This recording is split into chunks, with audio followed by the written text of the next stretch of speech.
Hello, hello, and welcome all Jedis, Padawans, Masters, anyone out there who is listening. Welcome back to AIMBOT. I'm morally bankrupt, or them, and I'm so glad you can join me for today. Yes, the main Jedi is in the house, left-handed Jedi. So good to see you. Jessica, so good to see you as well. The Transmetal Alchemist. Reverend Dr. Thomas, you are urged to become vegan since carnism. Okay, so carnism is meat only. So omniism would probably be, and I'm not sure that's like really applicable as an ism because it's a belief system. Carnism, the destructive ideology that supports the use and consumption of adult products, especially for food, is arguably the foremost existential crisis. Yeah, I think that's very arguable. I don't mind having a conversation on it, on why, like, I'm not vegan. I try to limit the amount of meat products that I use or animal products that I use, but I see it as not a moral necessity, and rather a moral virtue. But I'm happy to discuss it. Like, I'm really happy to discuss it. It's just why it should be a moral necessity has never been actually explained to me. Yeah, so I think that more accurately, carnism would be the idea, like the paleo people that are like meat only, which is kind of weird. Um, God made us omnivorous. Well, I don't think that's a very good argument, but sure, sure. Um, good evening, Andrew. Uh, Reverend's got something else to say. Reverend Dr. Thomas. Did you know in ancient Bharata, India, a person who consumed any kind of animal was known as Chandala? Dog eater was not was an outcast. Yeah, so that's called that's a logical fallacy called an argument from tradition. It's basically saying, hey, because traditionally we did this thing, it is a good thing. I noticed that India does have a caste system that they're trying to push back against, and I'm not sure that's a very good idea to be separated into arist- aristocratic priest classes, worker classes, and things like that. Um, sort of, I don't think that's a very, very good idea either. So if you're going to appeal to something like ancient Indian culture, then you've got to take all of it, even, the incredibly bad parts like the caste system. Animal abusing criminal. Well, no, no. I don't, no. I don't abuse animals. I treat them humanely, but that doesn't mean to say that I don't eat animal products. If you've got a problem, it's your problem, mate. You've got to convince me that somehow it's morally bad to um, to eat meat. And okay, maybe you've got an argument. Like to hear it, but I'd like to hear an argument, not just insults, because insulting me is not going to change my mind. A rational, okay, so that's not going to change my mind. Do you understand that? That when you're sitting there going, "Hey, I'm open to somebody convincing me," and you're just insulting them, it's not going to change my mind. Do you understand this? Dirty demonic. I mean, I've heard of demonization, but this is getting ridiculous. Like, seriously. So if you can't come with an actual logical argument, then I'm not really interested in hearing from you, because that's not how we convince people, is just yelling at them. That's not how you convince people. You say, hey, this is an argument. This is the perspective that I see it from. This is why, and it's rational because of these reasons. It's called epistemology. Look it up, sweetheart. Look it up. It's called epistemology. It's basically the reasons why we believe what we believe and know what we know and do what we do. It informs all of us. You're claiming that it's morally wrong to eat animals. I want to know the reasons why, not just be insulted from the sidelines. But that's okay. If that's all you can do, that's all you can do. It's fine. I don't know why I'm a slave all of a sudden. I'm not sure why that is. I'm not really owned by anybody, but hey.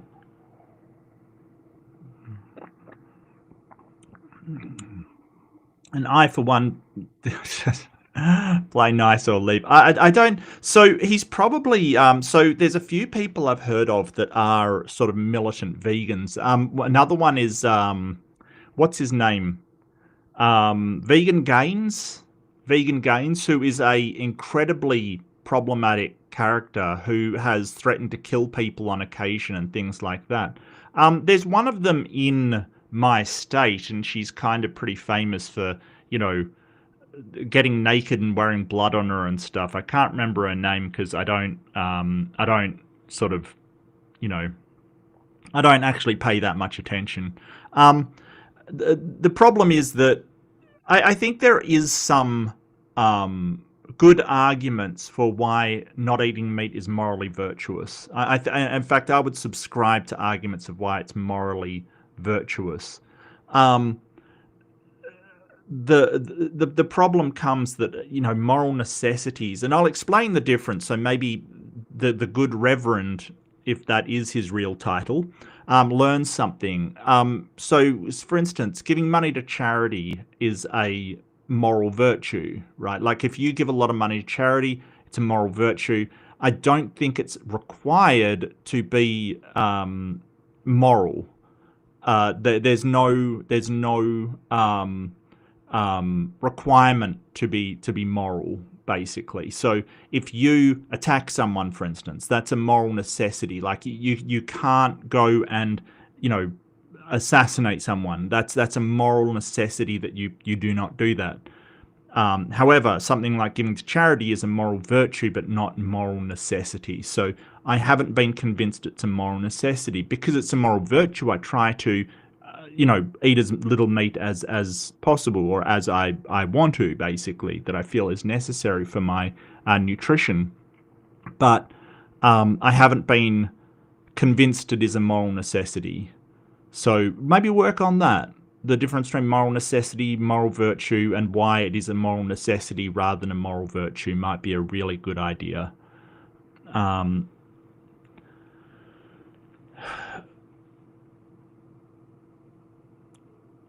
okay, all right. Well, I mean, yeah, like I said, maybe it is a diet. It may be a moral stance as well, but it definitely is a diet. That is a thing. I'll stop the stupidity.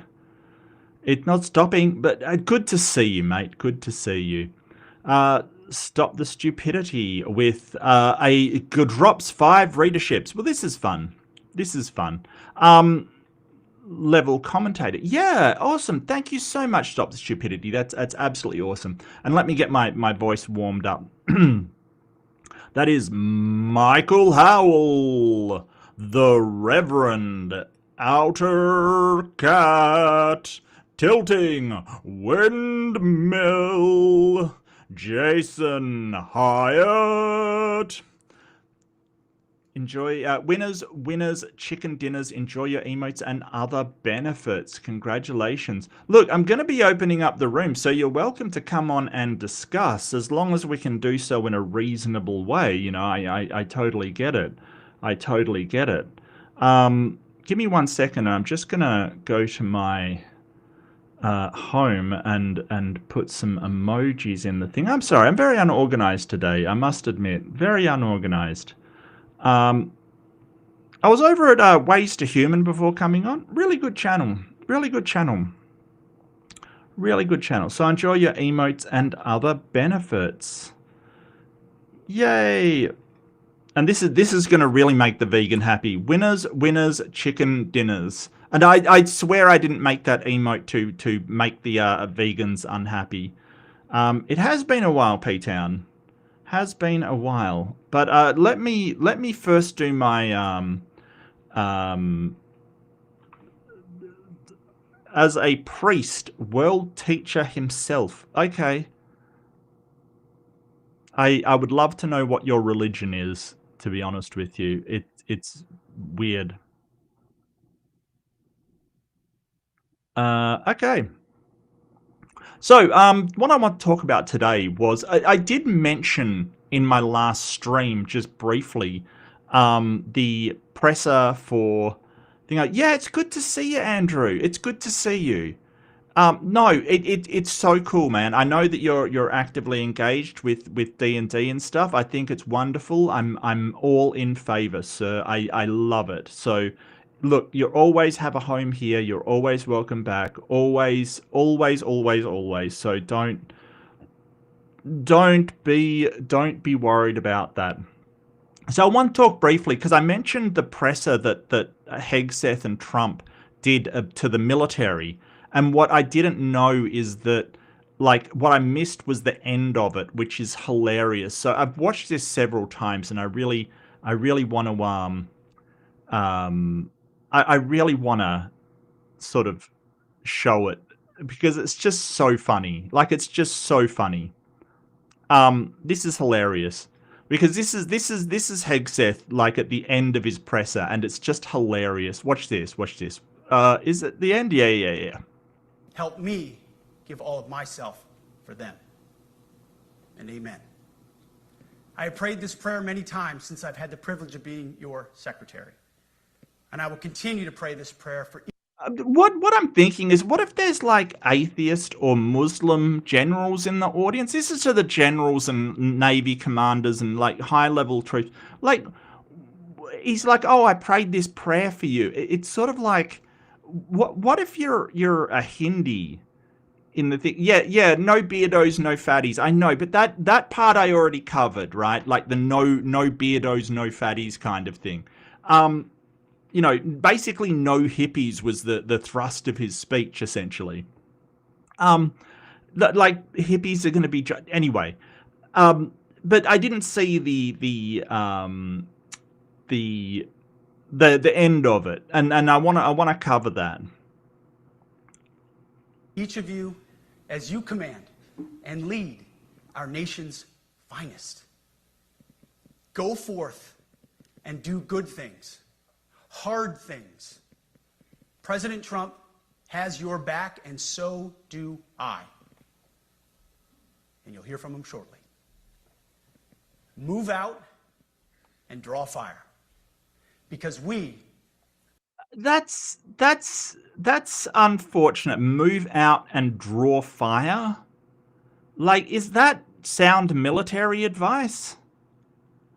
I'm pretty sure. I mean, I had my brother was in the military. He was in the infantry, and he said that, like, one of the first lessons is, like, they had a list of lessons, and they're actually quite funny that they gave the infantrymen. But one of the things that I clearly remember from like what he said, the basic rule for infantry was, try to look inconspicuous. They may be low on ammo. Okay? Try to be inconspicuous, because they might start aiming really well if they're low on ammo. Like, don't draw attention to yourself. So, like, move out and draw fire? I'm not 100% sure that is sound tactical advice for your average person in the field. Plus, they're generals, dude. Like, what fire are they drawing? I'm not even... This is very strange. are the War Department. Godspeed.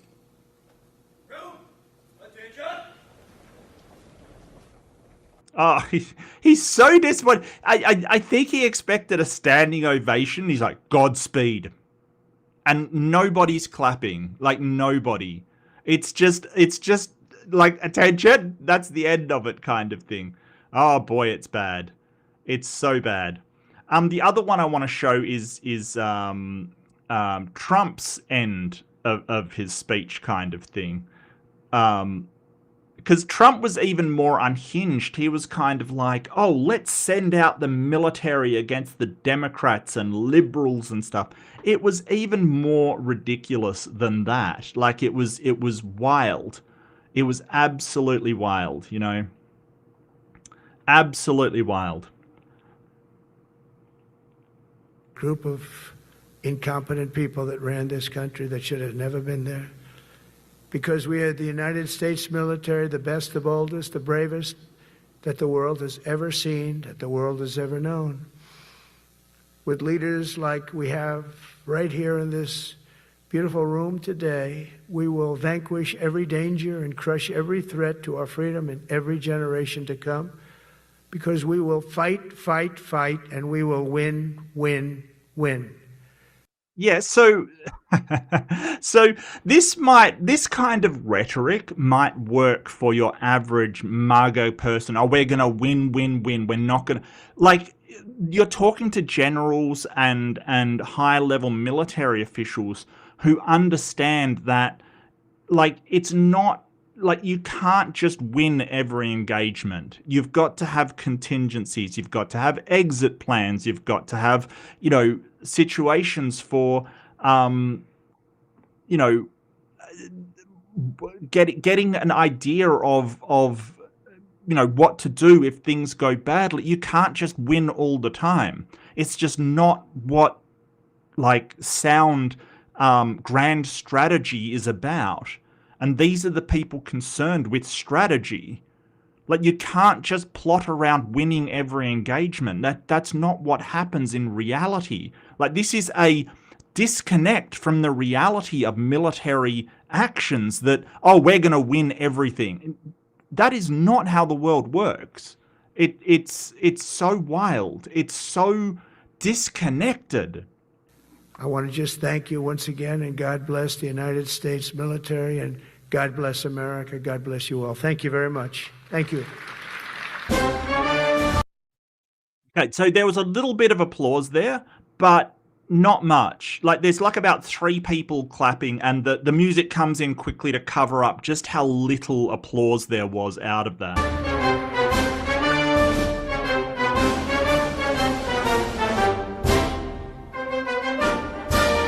So you can see, like, there's one person here clapping, not much at all.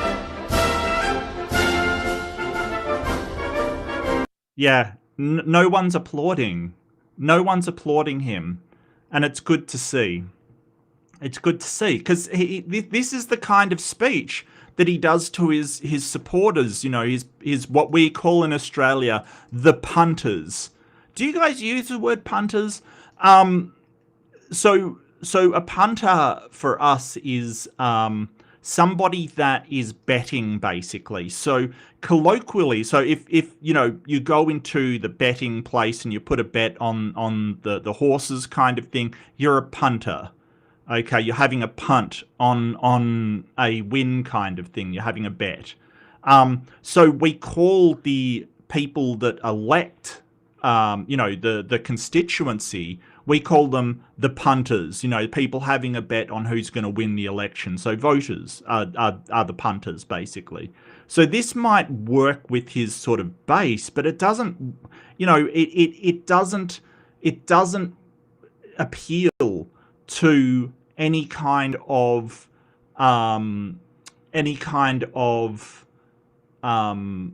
actual professional soldier, because the idea that they're going to win when a professional soldier will understand that is not the, you know, that's such disconnected from the reality on the ground. The other thing I want to show you is one of my new favorite videos. It's one of the new favorite videos I have. If you don't know about it, has anyone heard of the Portland frog? I love this. The Portland frog. Hold on a sec. I just wanna show this. The Portland frog.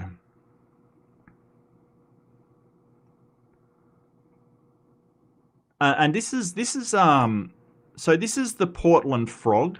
Basically, he got shot in the air vent. It's a guy in a frog costume standing up to ice. Now this is the best way to stand up to ice. This clip, I you know, it's kind of going viral. I hope it really goes viral. This is a frog getting pepper sprayed.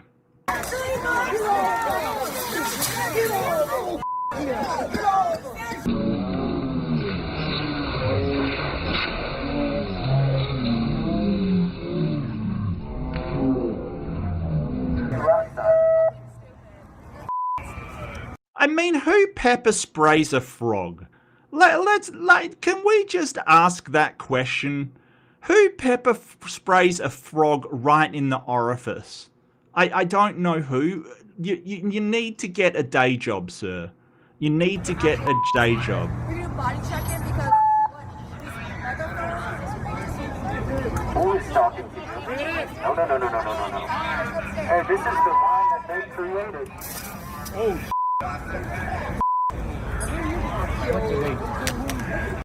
Look, okay, so that yeah, it's an air intake. Yes, correct. So it's an air vent so they can breathe, which, you know, that's just downright dangerous. These people didn't do anything. These people didn't do anything. But take heart, citizens, because the Portland Frog is back after getting pepper sprayed right in the air vent. Right in the air vent. The Portland Frog is back. Okay, so pepper spray did not stop the frog. Okay, it did not.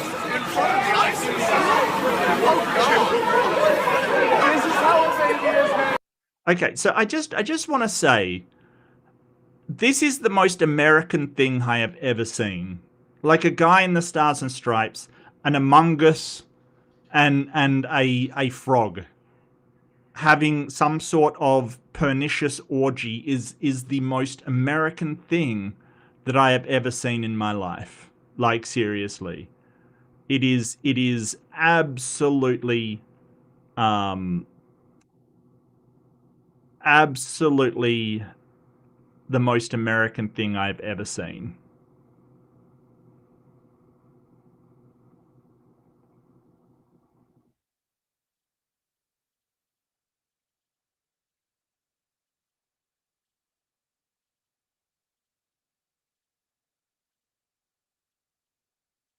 The frog of justice. Yeah, no, I love it. Like, if you've got to go to a protest, like, you know, an inflatable frog is just amazing. And just the ridiculousness of what threat did that frog could possibly pose that would sort of be sort of a threat to those police officers. What could it possibly be? Can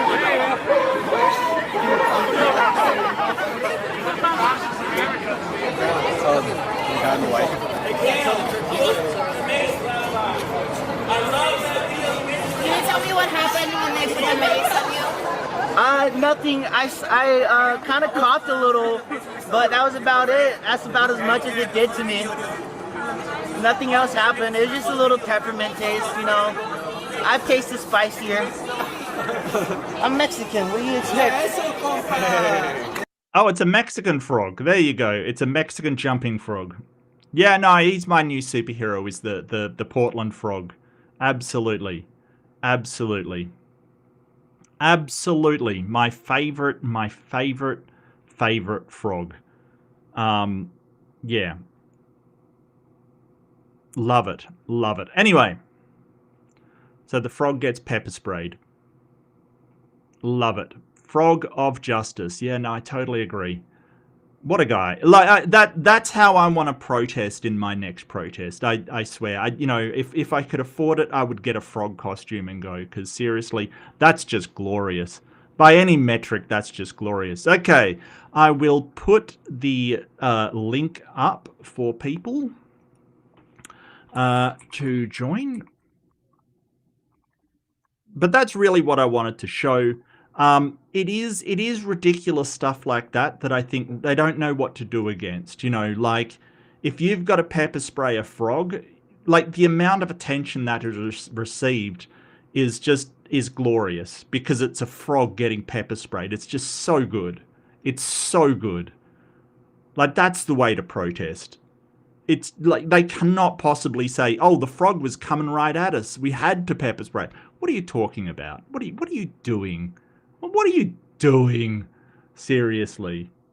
But on to AIMBOT. So, am I morally bankrupt or them? Basically, it's a we are going through to Am I the Arsehole on Reddit and looking up some some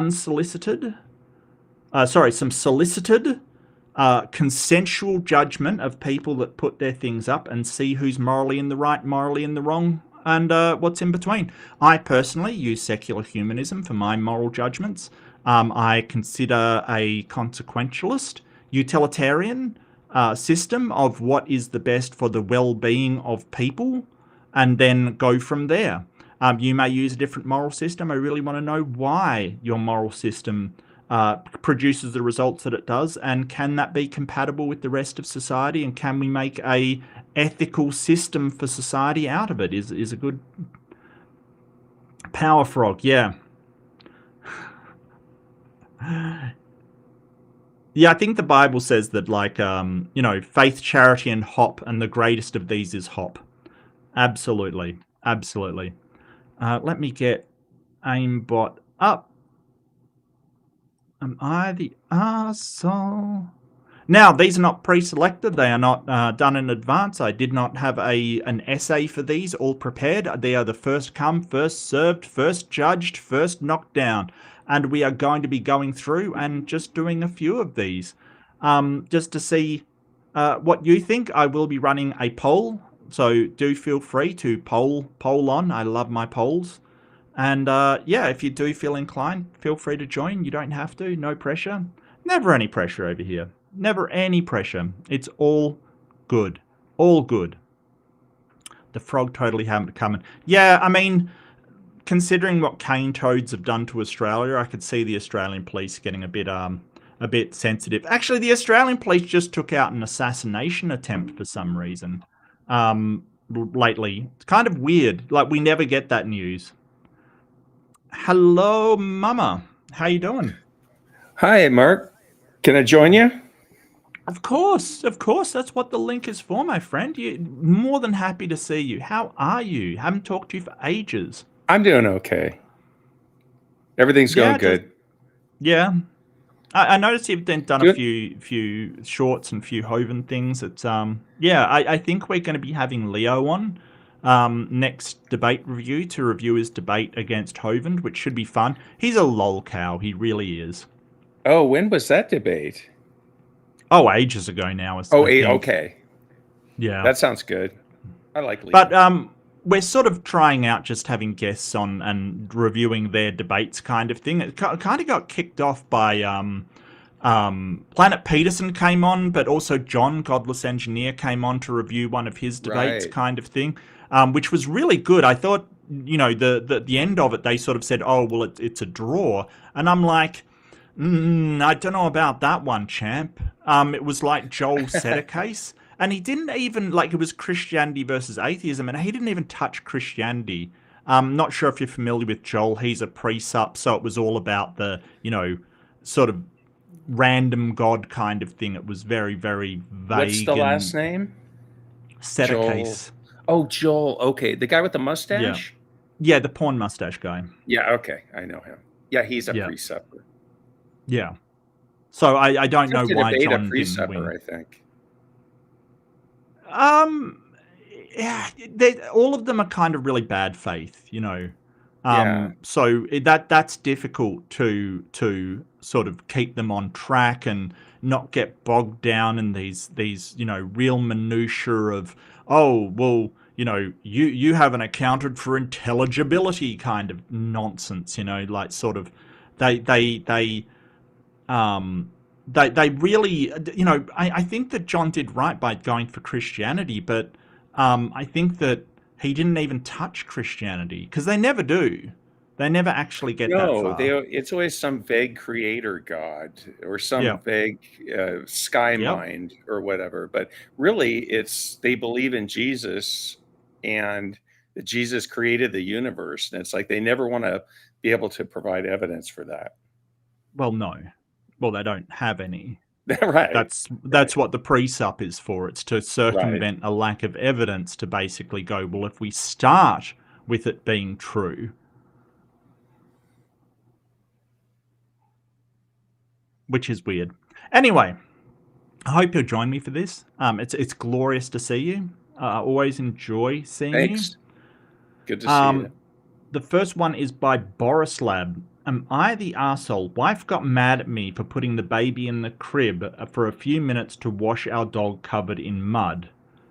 I'm not sure that's a problem, but I'm not really a father. Do you have children, if you don't mind me asking? No. Oh, yeah, then I don't, for a few minutes, for a bit of context. Doesn't seem like a problem, does it?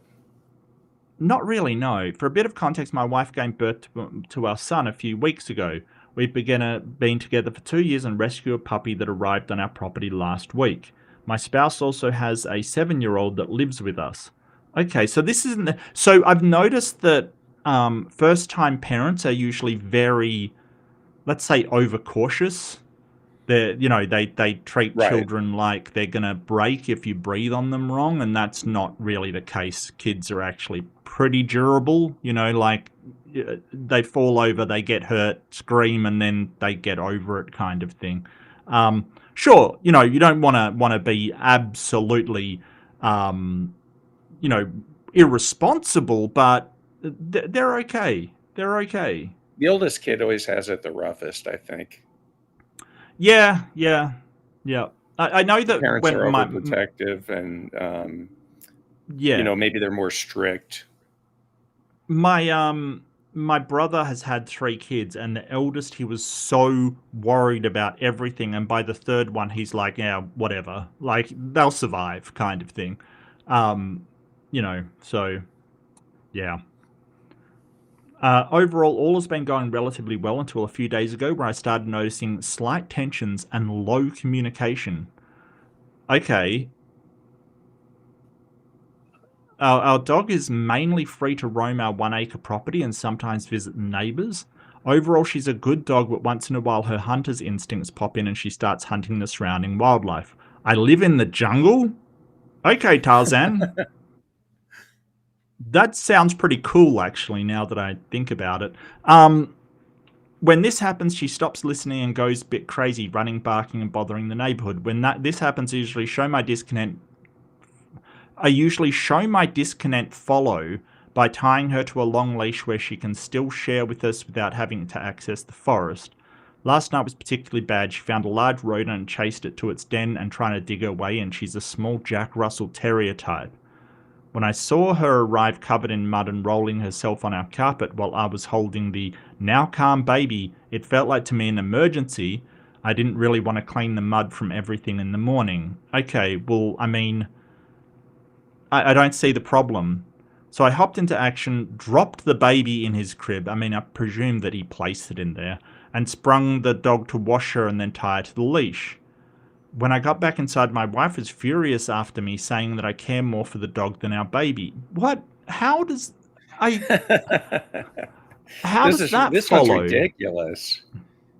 Yeah. I mean, the baby's put in the crib to sleep every night or to take a nap. So what's the difference between just putting it in there temporarily while you're dealing with a muddy dog? And just because, you take care of the dog right away doesn't mean you care more about the dog than the baby. It's just that the dog has a more pressing issue right now. Like, if it was the baby covered in mud and rolling around on the ground, I'm sure he would be more focused on the baby than the dog, but that's not the situation. You know what I mean? Like, it doesn't... just because you prioritize one situation over another one doesn't mean you care for that thing more. It's almost like I'm missing something. There's something missing here. Yeah. I just don't know why he's not even explaining. Well, maybe we haven't got there yet, but I feel like it's something else. Maybe like he's not helping as much with the newborn as he should be, or something like that, right? And this is just a symptom of a larger problem. Right. Like, it's just one thing on top of another, and this is the way that it's come out. That's what I feel like straight off the bat. But by the way, I'm the only one taking care of the pets in the house, but I don't feel like I'm neglecting family matters for the pets. Rather, I just take basic care of them and try to teach them proper behaviors, yeah. Am I the arsehole for having dropped the baby in the crib for 3 to 5 minutes to wash the dog and then feeling angry that my spouse is blaming me instead of neglecting the baby for the dog? I appreciate the feedback that I'm currently feeling lost and frustrated. Well, that's nice that he's sort of sort of explaining his feelings. I wish he would explain it to his spouse rather than Reddit. Might be a really good idea. Yeah.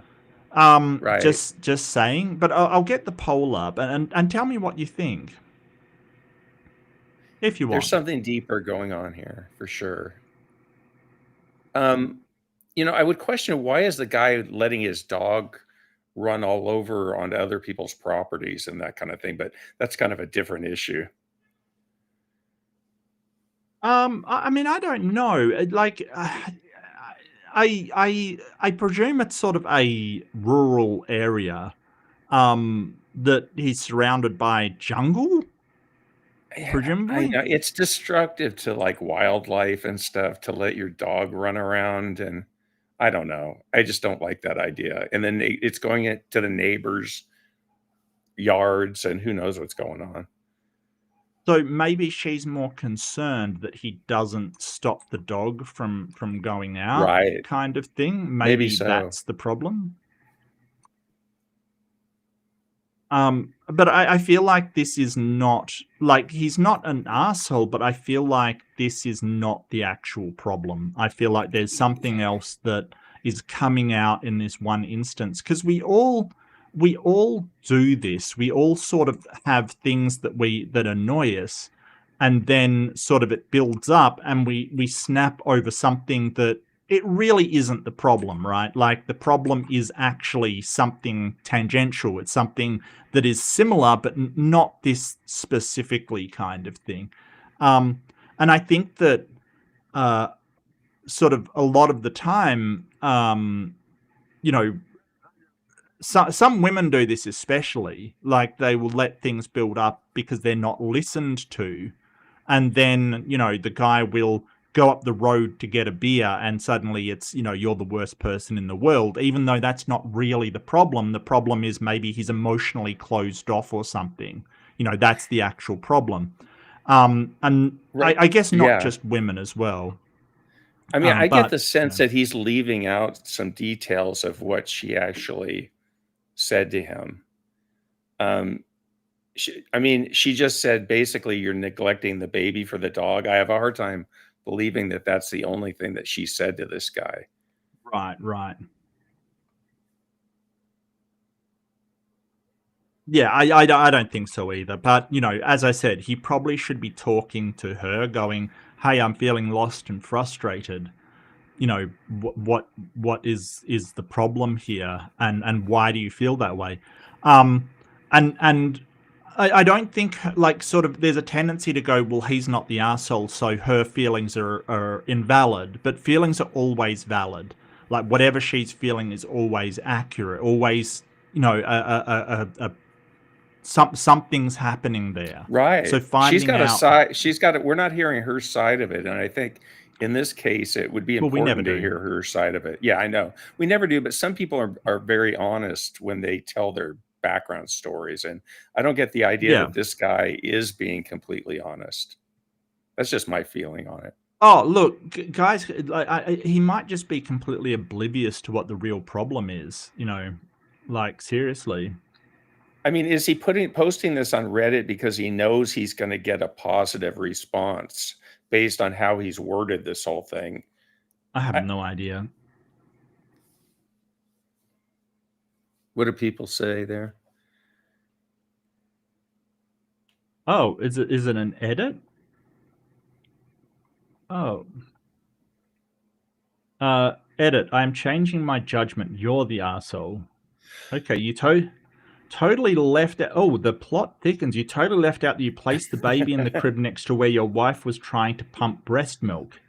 If someone interrupted me while pumping, I would be livid. It could take anywhere from 10 to 30 minutes just to get relaxed enough to pump, and then have the baby dumped in the crib while my husband went outside to wash the dog. Could you have not left the dog outside until it was more convenient? You make it sound like your wife is being unreasonable, but I feel like somehow burdened with having to help, and she feels that. First, she is a couple of weeks postpartum. Please be patient. Second, I find it hard to believe you took the dog outside and washed up and let me check 3 to 5 minutes. When my kids were babies, I often found my husband underestimated how long he spent doing non-baby related chores. Just something to consider. Yeah, Where did we okay. get this So detail about the I don't breast know. pump? I didn't see it. Like there was no Kind of edit. changes things around a little bit. I mean, Yeah. Okay, that does change things. that person made good points. Whoever made that response right there. Yeah. You're the arsehole for your free roam dog. That's what That I was is saying. true. Yeah, yeah. That's what I'm I think saying. Jessica said something like that. Yeah, I think that, yeah. No, that's fair. Info. Oh, this is a request for info. Maybe you said your wife was pumping. When did this happen? Did she say that?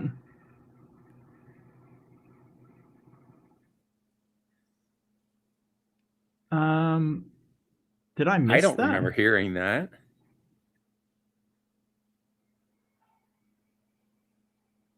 Free roam on our 1 acre property. Oh, yeah, that's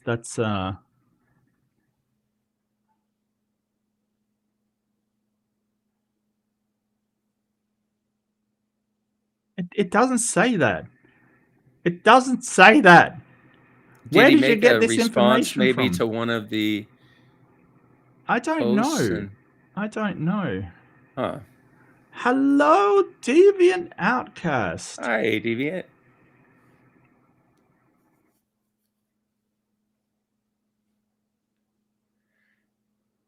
It's a pretty big detail to leave out. Yeah, I think. yeah.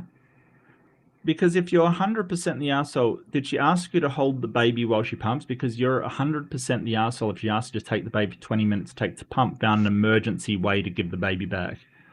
Also, since the dog is free range, why not just put him outside? Why do you need a bath that second to protect the carpet? Is the house open air? Good point. Edit, it's kind of crappy to post on here looking validation that postpartum life is unreasonable. That's a really good point. That's kind of what I was saying, is this guy's posting on here to get a positive reaction. Maybe, yeah. But like And that's why leaving he out left that out those details, because he is the Right. asshole. Yeah, absolutely. Baby is fine in the crib. Sorry, English isn't my first language.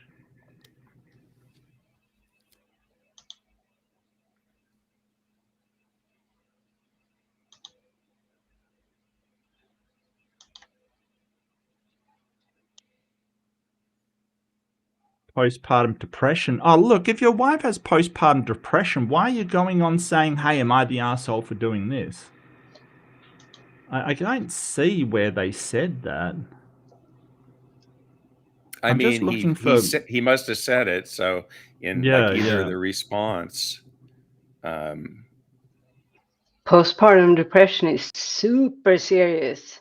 Yeah, absolutely. I can't see where he's said something to... Oh, yeah, here we go. Yeah, she was pumping milk in the bed next to the crib. Baby was sleeping. Yeah, if she gave you the baby in order to, like, pump milk, and then you basically had, oh, the dog's dirty, I've got to put it back in the crib, you're kind of an asshole, yeah. Yeah. Plus, I thought those breast pumps were kind of a little bit noisy. The dog, which is roaming, the dog which he lets roam everywhere, and all of a sudden he needs to bring it inside to wash it. It's and he shirking his responsibility. He wants to get rid of the baby. How long I mean, does it take? How long does it take for those who has any experience to pump? Like an hour? Well, it said you need like 20 minutes just to get relaxed and stuff in order to pump. Yeah, so prepare so for it. An hour, 2 hours. Fuck, it's his kid too. So, sorry, I'm getting animated. This guy really took I get it. Our opinion completely changed about this guy. Yeah.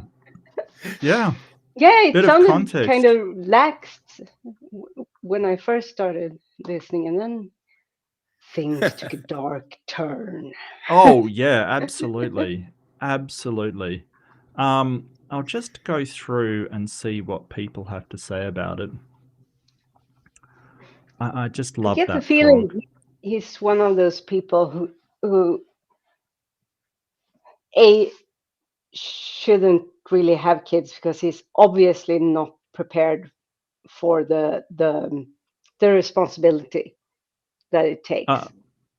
Well, Left Hand said, I said not seeing an issue. Yeah, we didn't see it either until we came to the part where the crib is right next to his wife who is trying to pump breast milk. Then it becomes an issue.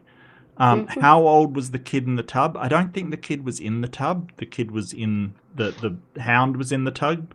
Well, there was a kid. There was a kid that a 7-year-old or something in the house, or yeah, but that was a 7-year-old. oh, he that just lives with with us. us. Yeah, That but was I the don't- only detail.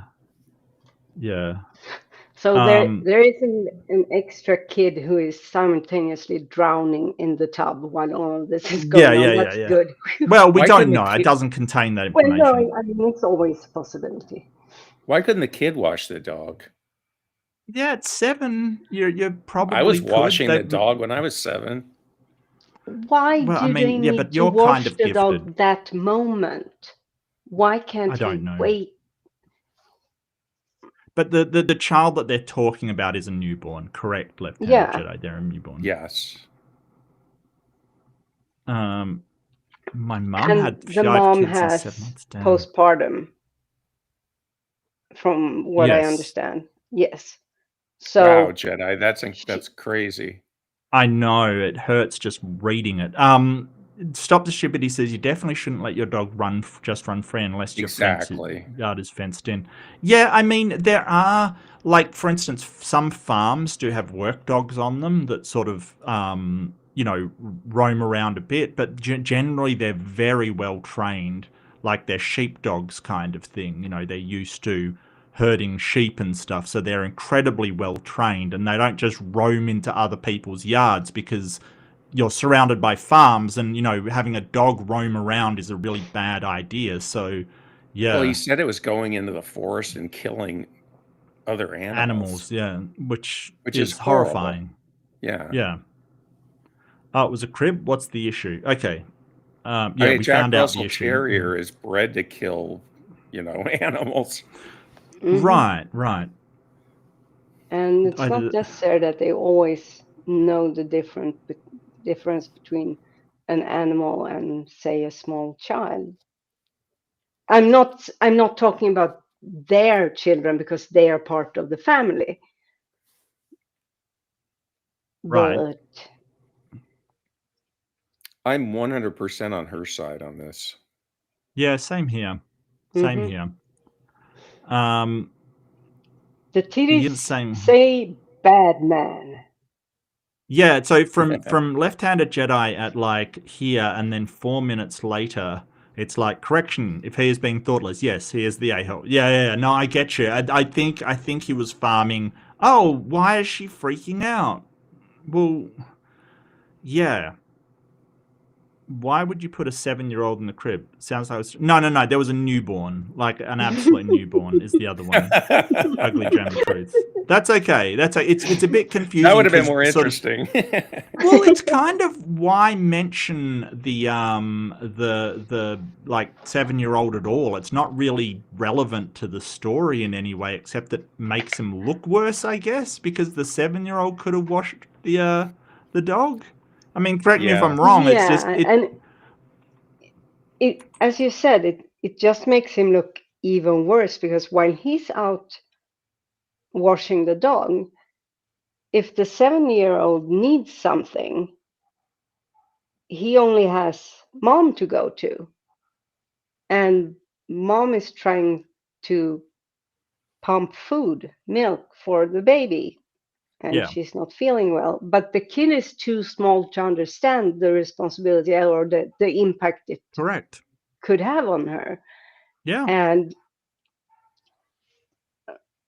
at least if he's going to mention the kid, say, I took the 7-year-old with me out and left the baby in the crib. Right. I get the feeling that's why he's neglecting the 7-year-old too. I mean. Yeah. That's what I'm saying. He doesn't sound mature enough or responsible enough, I should say, to have kids. I mean, I'm not saying they should be taken away from him, but he needs to fucking get some empathy, grow up, and maybe read a book or two about child rearing, and not the one from those Berg people.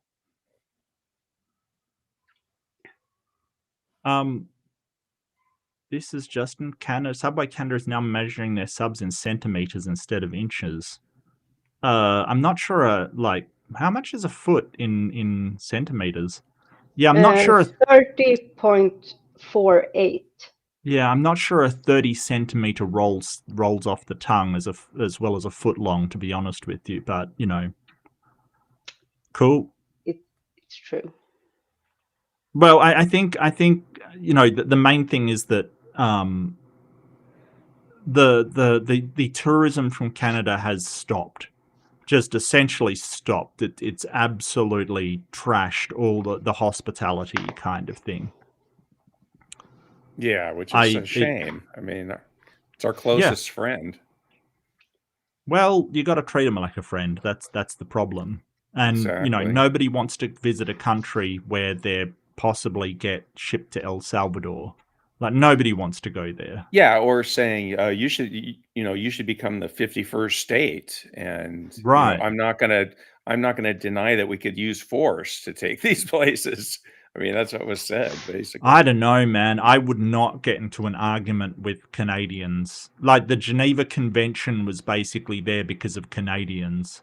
Like, if you read about the horrible stuff they did in World War I, oh boy, they were brutal. Like, Canadians are terrifying, dude.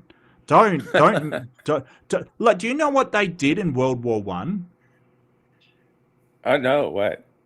They did shit like they got cans of like canned meats basically and threw them over to the Germans, right? And they picked them up and, you know, were kind of happy, and they opened them and ate the meat, and then so the Canadians threw them, but this time they had grenades inside. Oh my God. Yeah, Canadians, the nice guys, right? Wait, but what can you say that last part again? What did they do? The second time they threw these cans, what looked like cans of meat, over to the Germans, yeah, they had grenades inside. When they were prisoners? Oh. No, just in the trenches, because a lot of World War I was trench warfare. Yeah. So and that's throwing cans to lure them to think it's food. Yes, because they were suspicious at first, opened them, and then there was food inside, so they got relaxed about it. And so the next time they threw them, they had grenades inside and blew the crap out of them. There was also a story that they had a Christmas football. Yeah, that football where they basically both came out from the trenches and shared stories. Well, the Germans did that with the Canadians the next year after fighting the British and French, and the Canadians just shot them. Look, Canadians are absolutely ruthless. You don't understand. Any people. The worst that Britain and France has, and you ship them over to the other side of the ocean, and all they have is each other to train on. Well, just be wary of any people that have evolved in a very rugged and difficult landscape. Be wary of any people that have not grown up on farmland and rather in a difficult landscape, because they're usually tough as nails. And Canada is no different. Like, they're so nice and so damn ruthless. Like, when you actually get them into a like war or something, they're absolutely vicious. Yeah, we have our friend Aiden. We can attest to that. Make the Aussies look really amateurish. Well, I mean, the Aussies are you know, the Aussie, like the rest of the world thinks our armed forces are absolutely nuts because they will laugh, sort of, you know, crack jokes even while death and destruction is happening all around them. And that's just a coping mechanism for the Australians, but people think we're insane. Yeah, but to be fair, most of them already have PTSD from the Emu War. That's true. That's true. You don't recover from something like that. You just exactly. don't. It's there is no cure. It travels down the generations. but don't mess with the people that will take on the emus. Like don't mess with Exactly. them. You don't I want that would smoke. never. I always Well, thought of Serbians as the most terrifying. Really? I don't know why. Yeah. Mm. Eastern Europeans would be terrifying Oh to yeah, be I in a mean, prison camp. Yeah. the Finns Well, are you don't mess with the Finns Right. because That's true. they the do Finns, not yeah. give up. They're not like ruthless in that manner, but they do not give up. Very somber people. The few couple of Finns that I've met, very, very somber people. And like what amazed me learning about Finland is that they're worried about Russia for obvious reasons. Look, I cannot blame them, quite frankly, given their history. You know, the Winter War was just a Russian aggression, and they're prepared for it again to the point where they have like a system of underground bunkers that they could like run civilization from underground. It's actually insanely incredible. Like they've got We have that bunkers, too. yeah, with schools Finland, and stuff like that underneath it. It's insane. But there is a huge difference because I think Finland has had theirs going throughout the 90s and early 2000s up to today. We, on the other hand, at the time Soviet Russia crumbled, decided that there were never going to be any wars again and no issue with anything. So a large part, not all of it, but a large part of this humongous network that's literally drilled and blown into the bedrock has just, the doors are welded shut, concrete over, and everything is still in there. All the not material, material? Material? The thingamajiggies that you use, like telephone lines and porta potties and Infrastructure. yeah, Yeah. blankets, everything that you could need. But it's getting back up, and it's not as vast when it comes to functioning as it used to be. But oh yeah, we're going into the forest and we're going underground. Yeah. Well, I mean, but you don't border with, you know, I mean, Finland borders Russia, which has been incredibly aggressive. And I mean, they have been pushing away, doing things to sort of, you know, test the NATO alliance and stuff, which of course Finland joined. I think that was recently. Well, I know Sweden, your country, joined very recently. Yeah, we joined with Finland. Right. Yes. Because Yes. we already had with Finland an unspoken alliance because we have this act of neutrality. So we couldn't go into anything officially, but we have been training, our military has been doing joint exercises with both primarily Finland, but also Norway's armies or military since the Second World War. I thought Sweden was or neutral Moscow. during the Second World War. Yes, but we have such an intricate history with our neighbors. I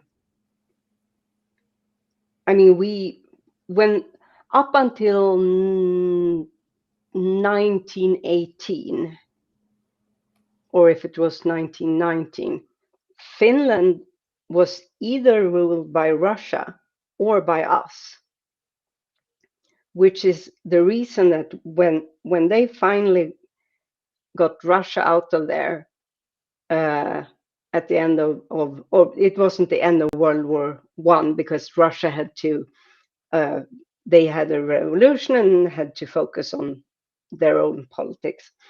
That's when Finland, for the first time, became a sovereign nation. So when Germany and Russia then started to push them, they were like, okay, we've been fucked over enough. This ends here. And Sweden at that point felt so very, very bad for our part in the fact that Finland hadn't been. I mean, we swapped Finland for Norway in 1805, 1809. So it's always been this unspoken union that if anyone attacks one of our neighbors, we will be part of that war. Maybe not officially, but our troops will go there. Our hospitals will be wide open for their wounded ones, etc., etc. Yeah. Well, I think that I mean, Russia can't even, like, Russia, it can't win this war against Ukraine. Even Russian bloggers are saying now it cannot win this war. It can't. Its economy cannot last for the amount of time it would require to grind Ukraine down. It could do it eventually, but its economy will not survive it. It will collapse before that. So I don't I think don't that's know. their goal. They want to take the territory they already have and keep that and add that to Russia. Well, that wasn't his goal. That was was not not his his goal. No, it Well, was no, to I it mean, was to he march into Kyiv. It was to take the entirety of Ukraine like he did Crimea. I mean, he didn't even provide his troops with enough supplies to for any prolonged engagement. It was just that might have supposed been to the be goal then. That's not the goal now, I right. don't think. Well, he wants to end the war without giving up any territory, and I don't think Kyiv will agree to that. They just won't. So the longer this goes on, the worse Russia is looking, and they can't, like, the problem is that Putin's got no exit strategy whatsoever, right? Like, he's got nothing planned that will allow him to get out of this thing, because he wants to keep this territory, which he's not going to be able to because Ukraine won't give it up. He's got no, like, how's he going to exit this war? Well, He can't. I think, I mean, Trump is going to come up with a plan that's going to allow Putin to keep that territory. And then when Ukraine says they don't want to follow that plan, then Trump's going to, spread it around that they're to blame now for the war. I think that's what's going to happen. Yeah. But here's the thing. If he does that, Ukraine aren't ruled by Trump, nor is Russia. So Trump can say whatever. doesn't really it doesn't really matter unless Ukraine might be okay with a truce, but they won't, because they know Russia better than any of us. They have a long history with Russia. Oh, yeah. They know that they are going to need the support of the rest of the Western world to make Putin keep his word, because he's not going to. And it's very clear that, as Mark said, or was it me? I don't remember. It's been said before. So Putin's dream is to reestablish the former Soviet Union territories. That is his expressed goal. He's getting older. He is not a guy that takes a fall and just says, no biggie, you win some, you lose some. No. Plus, don't forget that the propaganda in Russia all this time is that Russia is winning it, and they're always just about to win. They're just about to crush. So he can't turn around to the people and go, hey, we've had to retreat from Ukraine and just occupy the Donbass, because his propaganda machine is always telling the people just how well this war is doing.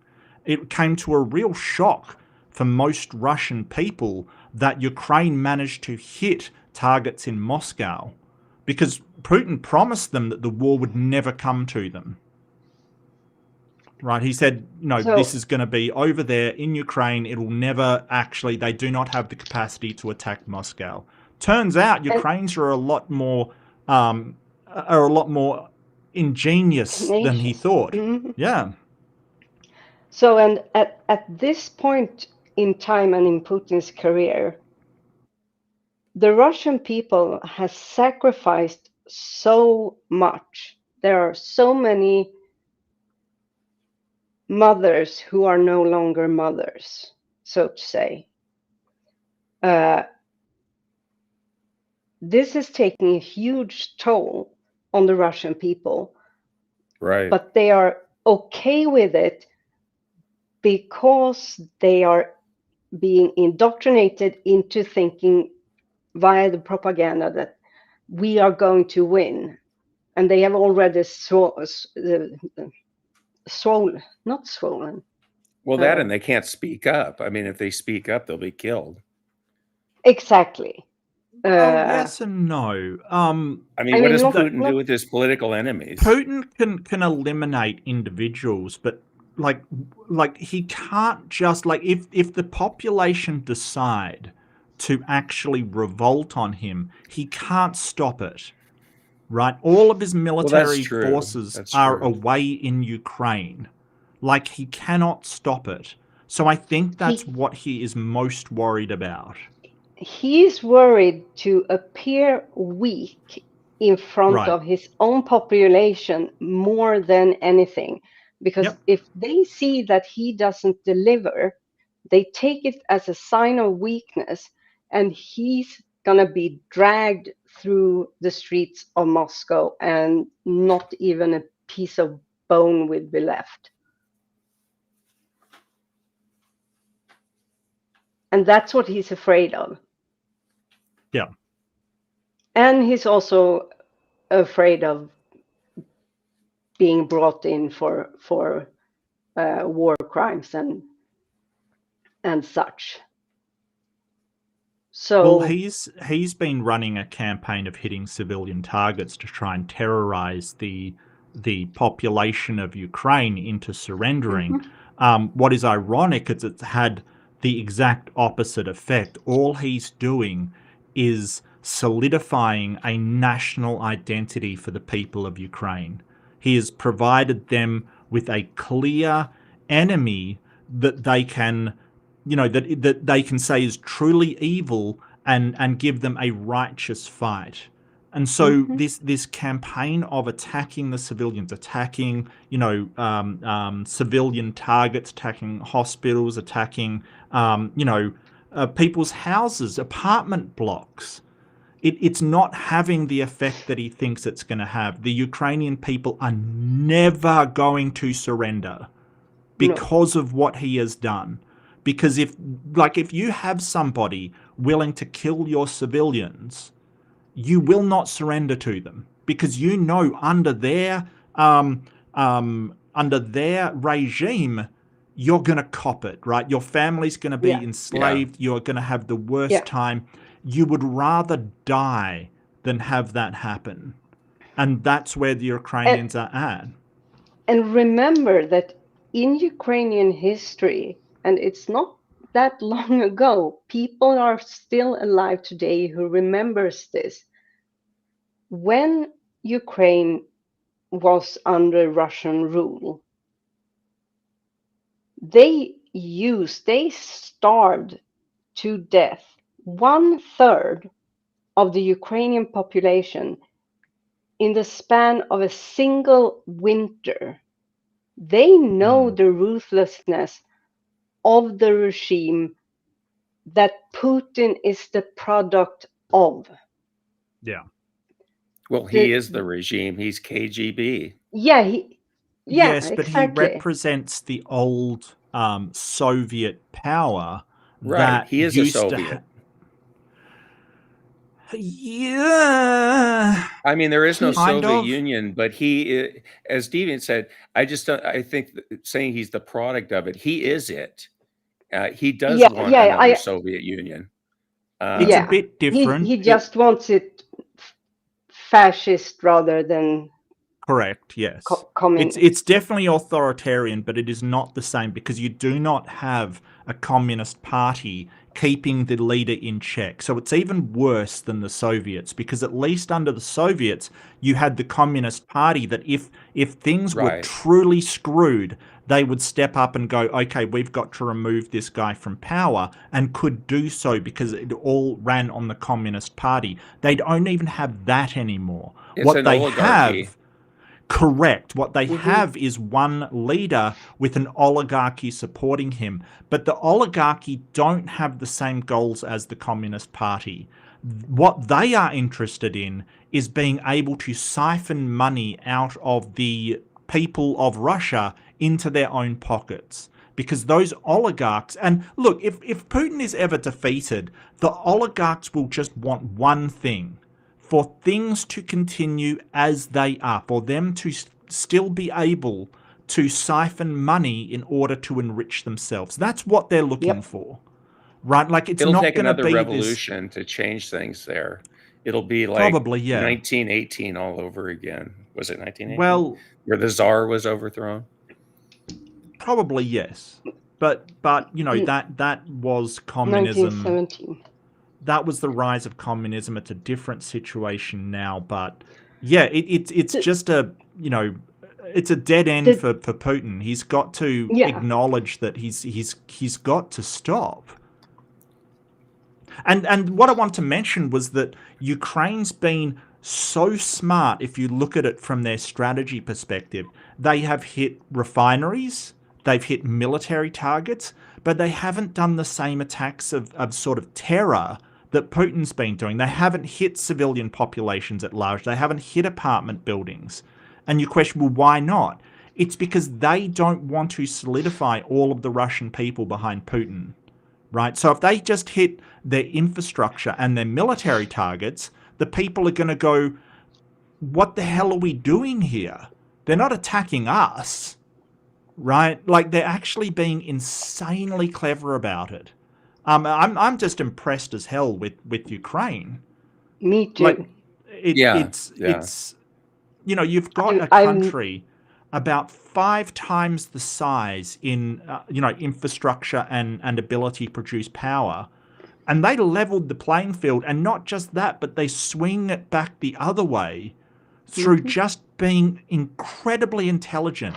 Putin's trapped in this whole sort of World War I, you just grind your forces into them until they submit, and it's not working. But again, it's the Soviet mentality of people do not have a value outside of what they can physically produce that benefits the country. So, and Russia is so vast, so it's always been that they can let 100,000 people just die. They can eradicate an entire village just to show the neighboring village who actually did the thing that they shouldn't have done the thing. And Putin has that mindset. His people don't, because they are the ones who's being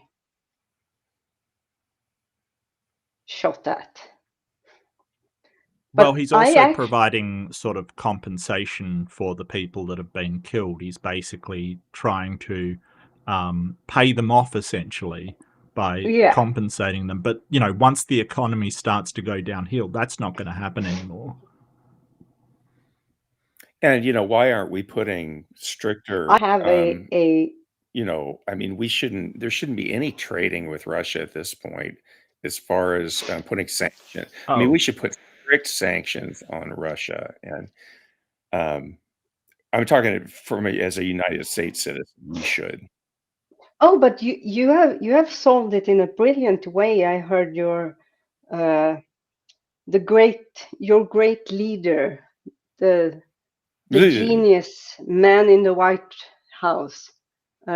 He solved all that. You see, if he puts bizarre tariffs on any country that buys anything from Russia, regardless of if they literally don't have any other choice because of their infrastructure,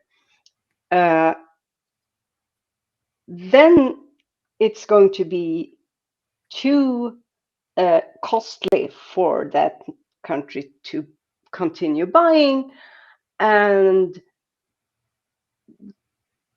then somehow they will probably invade Russia to get the resources that only Russia has and can provide to them because of how the infrastructure is and are kind of vital for every single day life, like power to hospitals in Germany and such.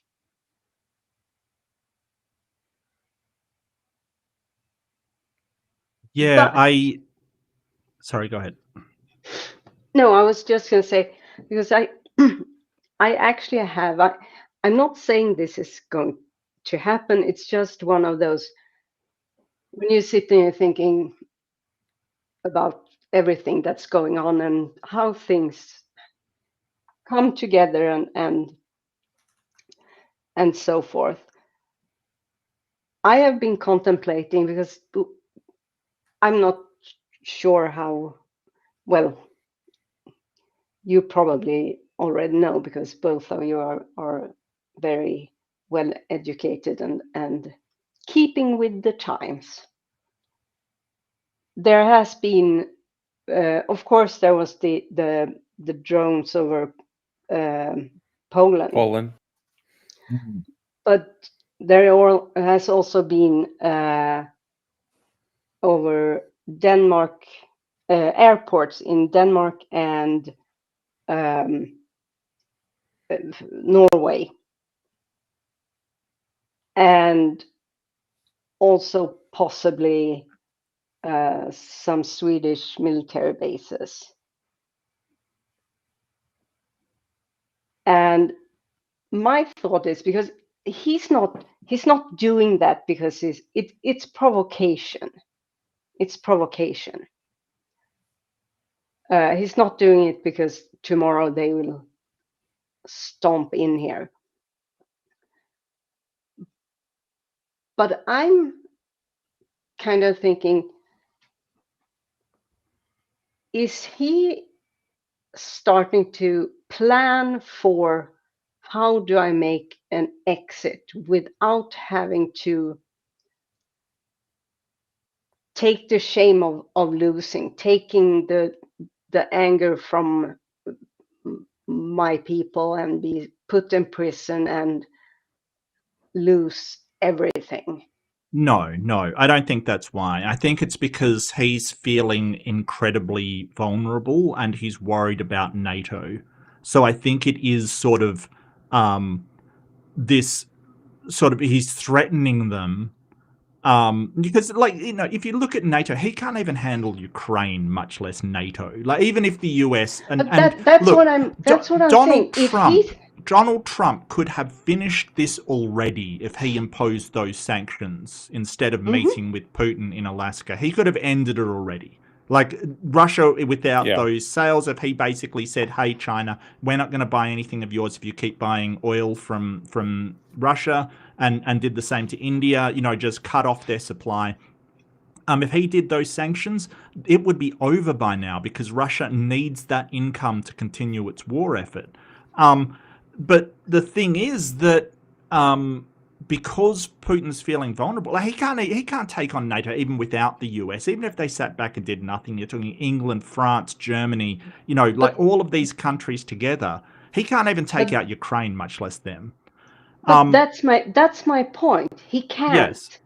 He knows he cannot play right. a three-side war. Right. It doesn't work.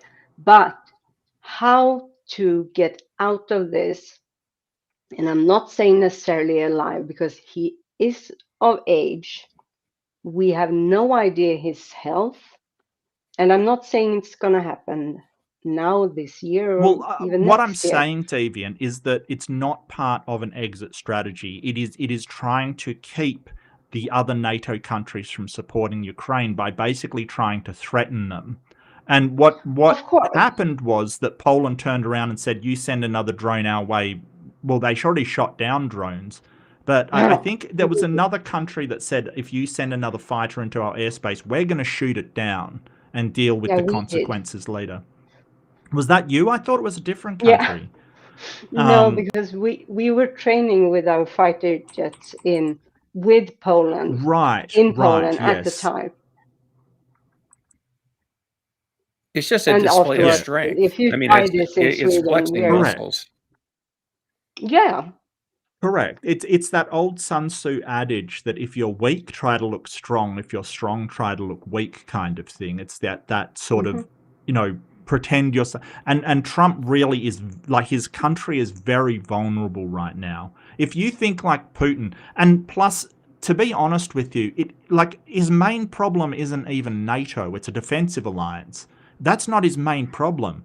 I would be more worried about China, because China has very good reasons to want to take a slice of Russia back from where they took it from China not that long ago.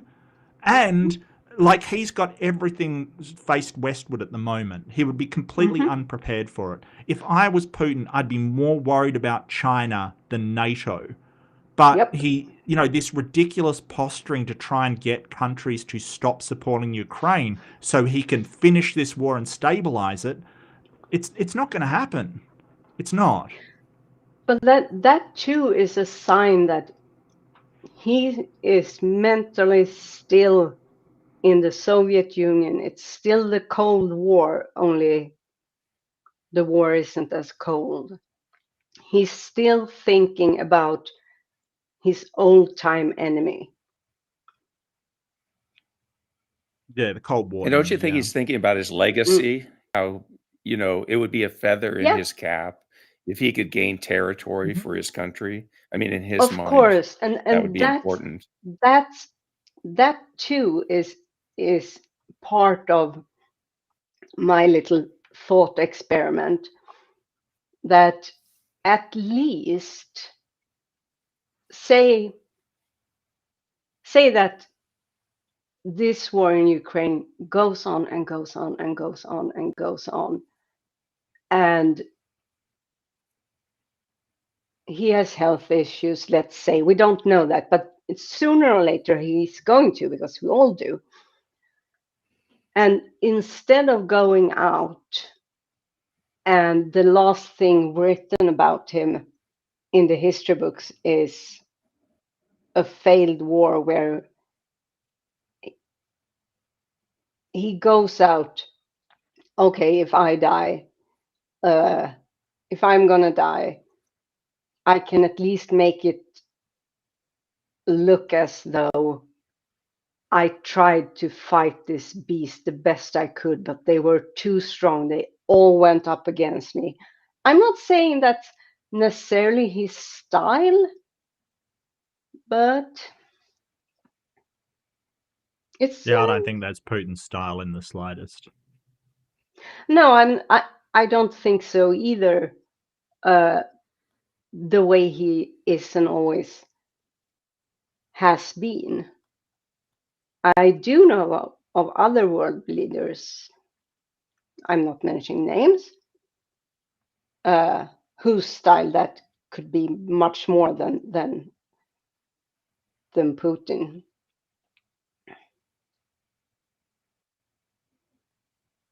I But don't someone know. once told me he poops in a briefcase. Who, Putin? Mm-hmm. What the hell's that supposed to mean? You don't mean that literally, What right? happened? I mean, semi-literally. It has to do with when he goes to other countries to visit. If he needs to use the bathroom, he can't use their facilities as is, because they could use that material to see if his state of thingamajigs, bacteria, illnesses is the word. You mean like his health? They could like. Mm-hmm. Yeah. Okay, And does that actually it's not happen? like That kind of stuff. that's paranoia. Yeah, that's paranoia, exactly. Which is why I'm not so sure he is as stable as he once were. Mm. I don't I know mean, that he's if ever been anyone stable. should be I think paranoid, he's it's him. a psycho. No, I don't think he's psycho. I think he's a psychopath. He goes on a path That's what being psycho means. psycho. Yeah, I know. I was making a very bad joke. I'm sorry. I mean, he just murders people without any sort of conscience, it seems. Not personally, but Yeah. you know, he sends people out to do it for him. Mm-hmm. Sure. Because presidents have never done that in the past. He's pretty unique that way. No, I don't think he is that unique. I mean, there's been a ton of countries with totalitarian dictators that We've do done that it. kind of thing. Sure. We took out the I wasn't feel it Allende in bad Chile? now. Look, Trump bombed Qatar, a neutral country, because Hamas visited there trying to make peace, like with a peace delegation Right. trying to discuss peace, and he bombed them in a neutral country. Like, the Qatari are they so were an mad. ally. They were an ally. They're an ally of the United States. Mhm. That was a horrible thing. Yeah. They got slap on the wrist I'm for it. so sorry, Mark.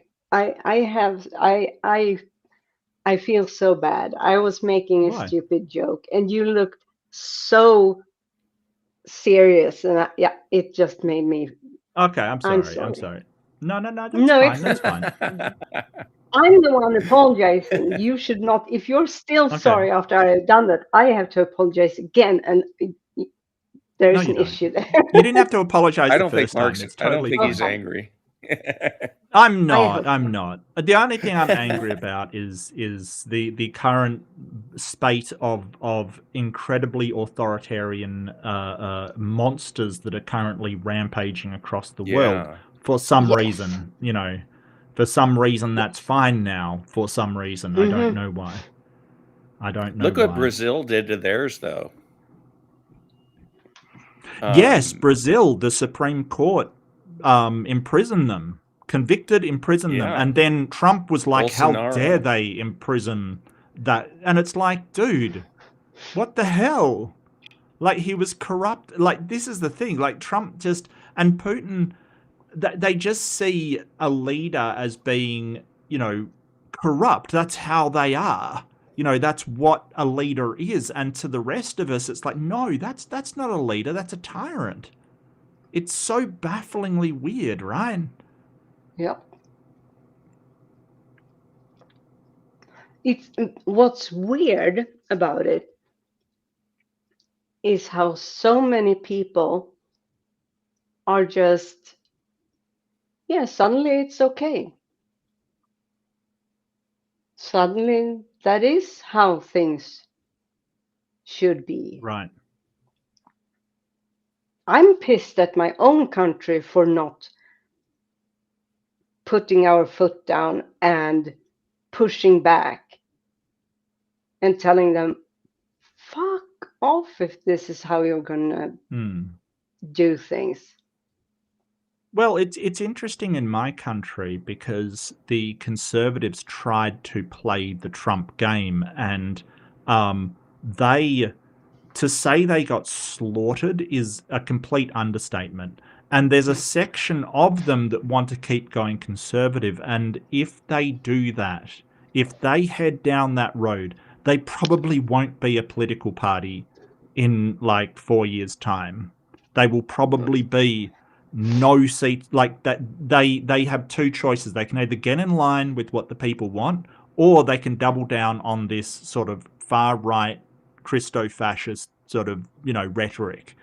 And like the political experts have said, if they double down on it, that it's probably the end of the Liberal Party, because everybody has clearly said no, do not want at all. Because what the hell? Like, no. And I'm so proud of my country. Canadians did the same. Like, the Trump effect is basically other countries have completely rejected wholesale that type of politics from their systems, which is very good to see. October 20th, our Prime Minister is actually going to meet with Trump, and we'll see how that goes because... it's my birthday. Really? My birthday's on the 13th. So in about 5 days' time. Yeah, I've got to get a... nice.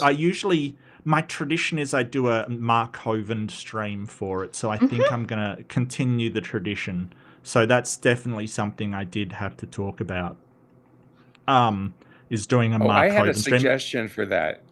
Next time you do that, Mark, is to take questions about creationism from your chat when you're dressed up as Hovind. That's a good idea. I usually talk to the chat a fair bit, but I usually do a bit of background work for it. Like, if you've never seen one of those streams, I usually have some pictures and stuff that I've doctored up and just have some fun with Hovind because he's just a lol cow at this point. And I play video games because he hates video games. He hates them with a burning passion. So, chasing Mark Zelda. Hovind. You're chasing Zelda. Who is this Zelda person anyway? Okay.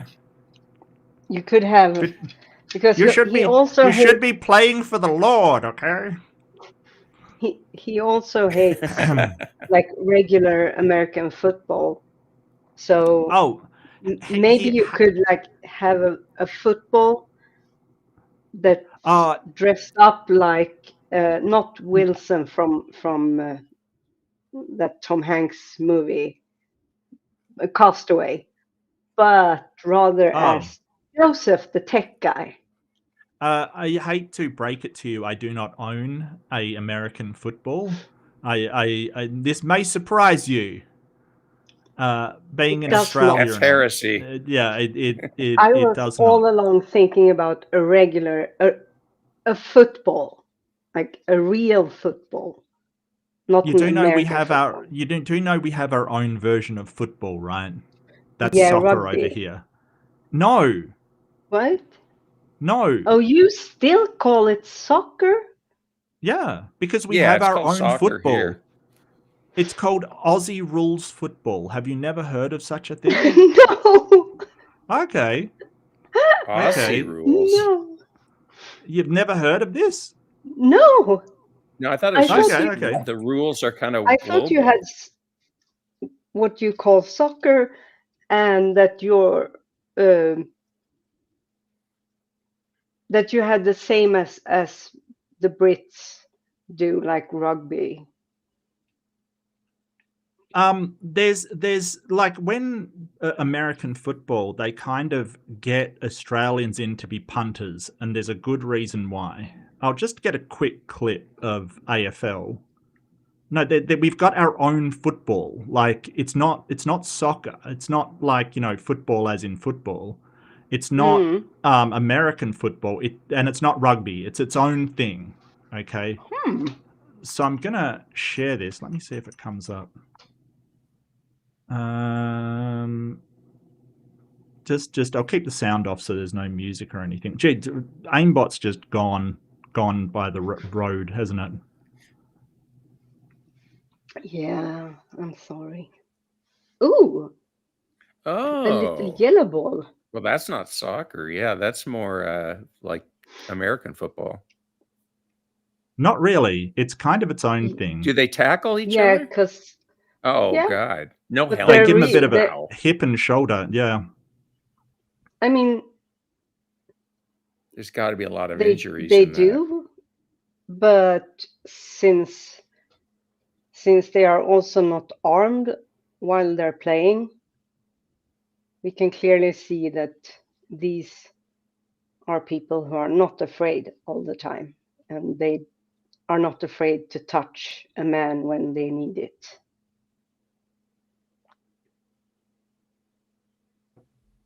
Oh, you have to bounce it? Yeah, you have to bounce it every something 20 meters or something like that. So it's kind of Oh, like gosh, I've never seen this before. it's like rugby meets American football meets basketball. Soccer. Yeah, basketball. Oh, the soccer in this is very far away. Like maybe the clothes. That's true.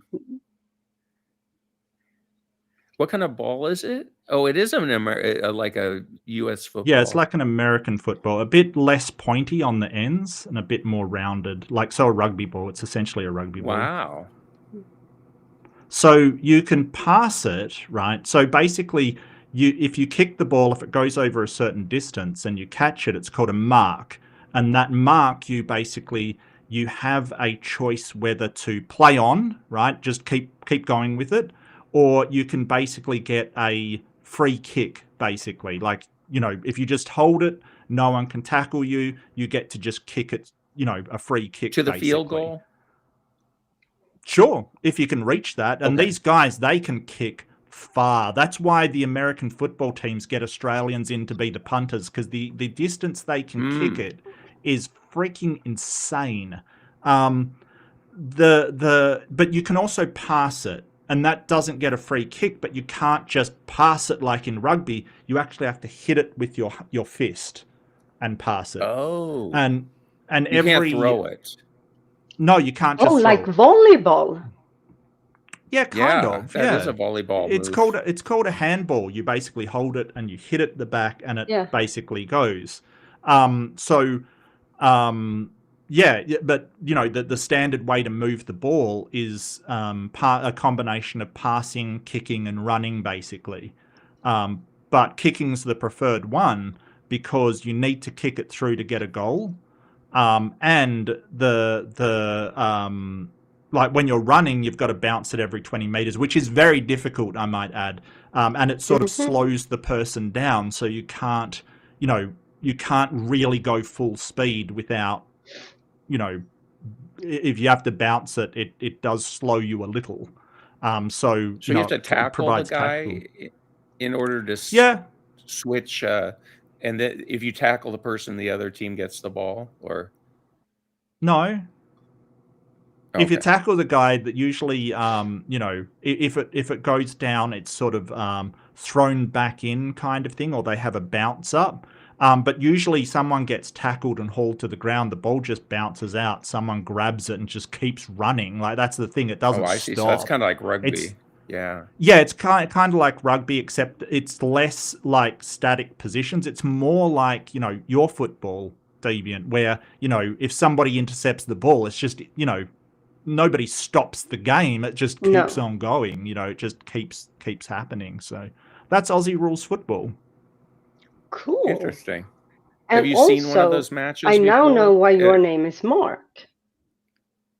Yeah. Or I'm assuming.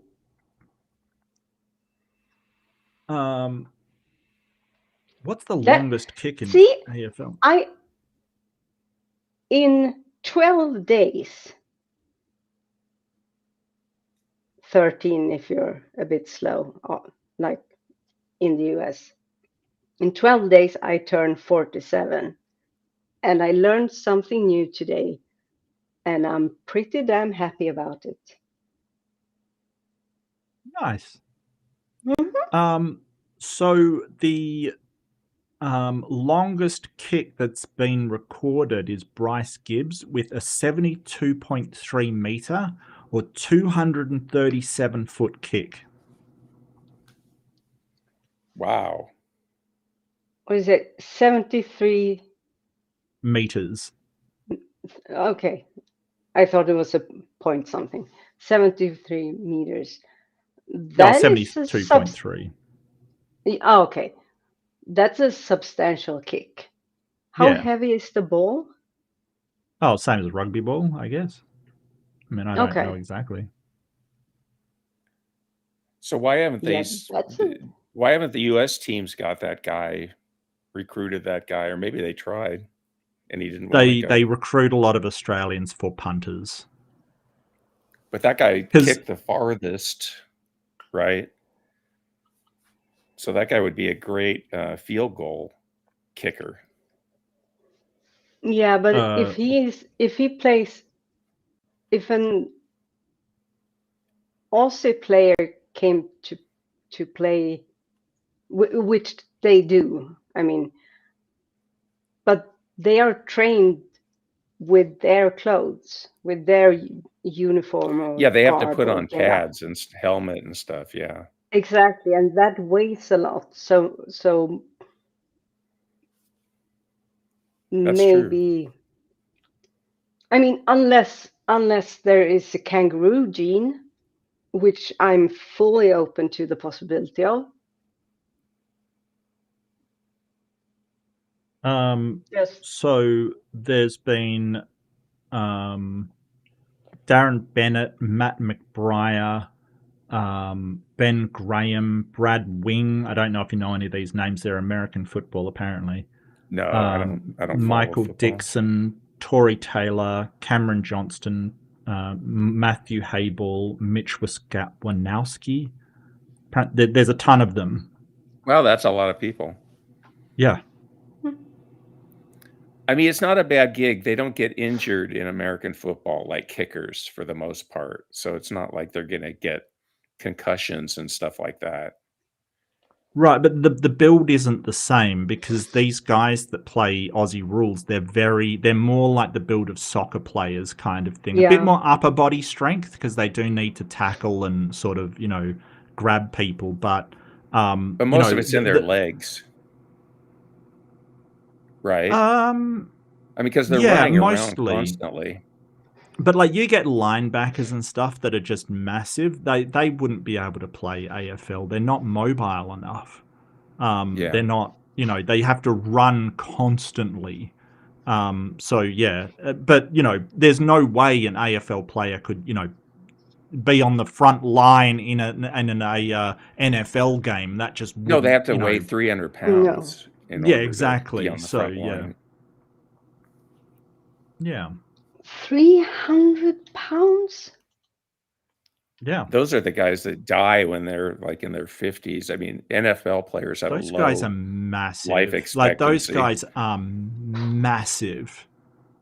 Those line blockers, they are huge people. Massive. But I mean, I'm guessing they can't be just fat. It has to be No, muscles because they're muscular and fat, I think. Well, I mean, it's okay. not that much. I mean, I'm 260 something, I think. Anyway, I'm 110 kilograms, I think, last time I checked, which is sort of, you know, how much is 110? Yeah, that's 242 pounds. Okay. Yeah, so that they are weigh from big. 290 to they are 350. sturdy. 290 They're to sturdy, but 350. not. They're huge. Yeah, they're tall and they're big. Yeah. They're meant to stop people from killing your quarterback, or, you know. Basically, yeah. Yeah. Such a peaceful sport. Yeah. So guys, you need to eat a bit more because last time one of our teammates was nearly murdered. But that's just Yes, one boss. position, and that's what I can Yeah. appreciate about American football. Like, I'm not a sports guy, I don't follow it or anything, but theirs is a game of tactics. They have certain people in certain positions to do. Like, I mean, the runners up the Specialists. side. Yeah, they're specialists. Yeah, they're not that big. That's the thing. Like, when you get a ball runner, they're usually not as big as that. They have specialists for different positions, which is, you know, how they play their game. That's cool. That's fine. I have no problem with that's it. a bit like it's a bit like chess. Different pieces.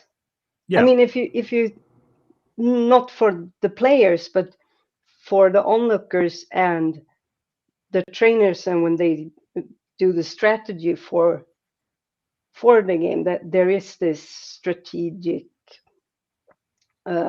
component that is not just about everyone is doing the same thing. So the strategy is basically get more balls in than the other team, or reach the roundabout before the other car reaches the roundabout.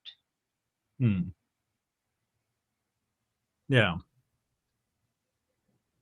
It might be obvious that sports isn't my thing either. Oh, no, that's fine. I can't be a gamer and hassle people liking sport. You know, like, it's just they like physical interaction. I'm all for it. Like, this is the thing: if people feel the need to be in a competitive sport, that's a lot better than being in a competitive reality. You know, like, you can point to, say, India and Pakistan. Like, if I mean, Trump's basically wants to be given the Nobel Peace Prize for, like, sorting out India and Pakistan. If you give it to anybody, you should give it to cricket in general for stopping wars between them, because they have essentially taken their vendettas out on a cricket pitch rather than, you know, with direct confrontation, which is fine by me. Like, that's way better than nuclear armed nations fighting. So I have no problem with it. Cricket bores me to tears, by the way.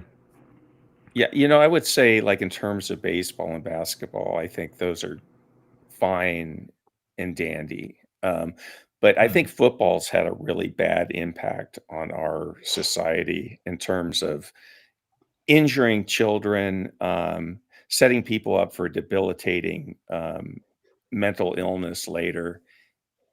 Really? I just think it's been a really bad thing for. There is a real problem with head injuries on young people that do football. Yeah, I mean, even kids that just play through high school get concussions and things that bother them 20, 30 years later, joint injuries. Yeah. There's been several academic medical studies on because the issue is that they start at such a young age, way before their brain is fully developed, and getting a concussion at any age does affect the brain. But when it happens multiple times and in the phase where the brain is like really picking up things to be readily and fully developed, it's oftentimes that it doesn't seem to affect them while they are still semi-young, but then things starts happening in like their 30s, 40s, things that to others happen when they are 70, 80, They're like 90. A 70 or 80-year-old Alzheimer's patient. Yeah. Okay. Well, I mean, I just, I guess anything where you've got a chance of concussion is a problem. I mean, I've taken a couple of tumbles while sort of doing gymnastics when younger, and hell, I mean, I've done sort of, if you do some sort of martial art, like I've accidentally been kicked in the head a couple of times. Can't say that maybe I've got a concussion, but there's always the possibility of getting one. I think that, I mean, I don't know what the stats are, and I don't know what sort of AFL tackling is like. Well, you lead with the helmet. I mean, sort of NFL tackling is like. Yeah. So. If you think about ice hockey, not the classic American style, which is much more violent than the international version. But there's still a lot of tackling and people ramming each other into the rink. I don't know the terms in English. Checking them or whatever into the side. Yeah, and they do attain or obtain injuries from time to time as well, but not to the degree we don't see that the decline in hockey as we do in American football. Another do you like think boxing is closer to it? Yeah. Do you think that the benefit to health and exercise and all of that stuff is worth the downside of possible negative consequence from injury? I mean, there are so many ways you can exercise in a way that doesn't make you an Alzheimer patient or having seizures when you're 35. But 40 that doesn't happen. Well, that doesn't happen to everybody, like I'm just saying. No, but so the well, let me finish. Let me finish. Yeah, it's just that when you're talking about risk behavior, right? Like you may have everything from rock climbing to skydiving to sports to even like I've heard that jockeys, like people that ride horses, have a massive risk of injury compared to other sports, because horses are bloody dangerous and you should respect them because they are dangerous. There comes a point where you're like, well, if you're a grown adult and you accept this risk, do we have the right to stop you from doing it? If you're not harming others and just taking that risk yourself. I mean, I would say it shouldn't be a question of, no, you're not allowed to do it. That should not be the first step. The first step should be to find ways that the sport and the equipment and can be slightly adapted to find ways that maybe causes less. Minimize the impact. Right. Exactly. Not to like ban it and make it illegal or But whatever. you also have to keep in mind that you know, we were talking about the linemen, how they have to be heavy. And well, this is the same thing that goes on in Pop Warner football and high school football and college football.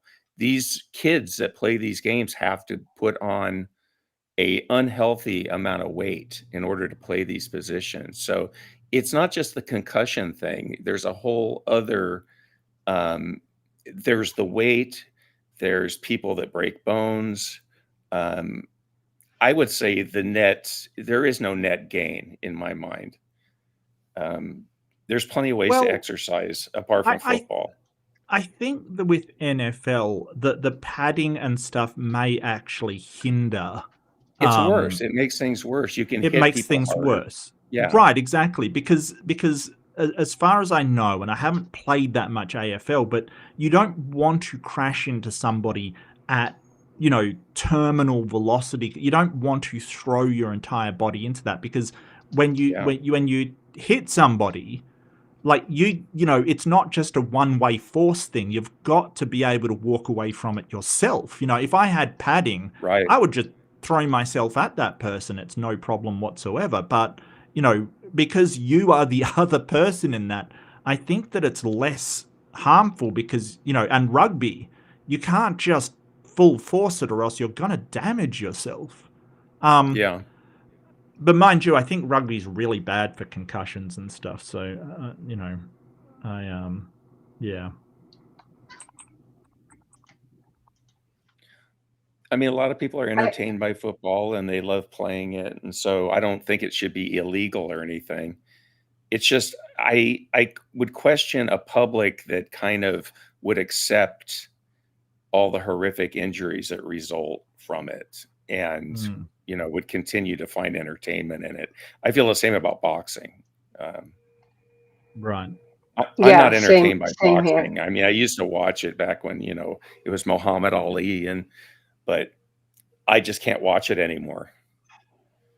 Yeah, I'm not really into that. I do want to suggest robot fighting as my favorite sport. Oh yeah. Though. I think that has, but you know, lately I've gone, you know, will someone unleash one of these things out onto the battlefield, which seems frightening, to be honest with you. Absolutely terrifying. To where? To put it where? On the battlefield. Oh, like a giant tombstone? Yeah, the robot tombstone. Yeah, imagine that coming at you on a battlefield. That is a huge horrifying. Tombstone, a 30-foot. Well, it doesn't tombstone. have to be huge. That's the thing. That's true. It doesn't have to be huge. That's a good idea. I just wonder. That's all. Like, that's a good idea. Seriously. With these spinning saws that they have on some of these, you know. I mean, there's probably better ways to attack the enemy. I'm just, you know, that would be terrifying. You know, I would be like, if I saw a tombstone coming at me across the battlefield, I would immediately go AWOL and I would absolutely just decamp from there. Like, seriously, that is horrifying. I do find it interesting, though, the American attitude towards robot fighting is just make it as, like, damaging and powerful as possible. Just more power. More power.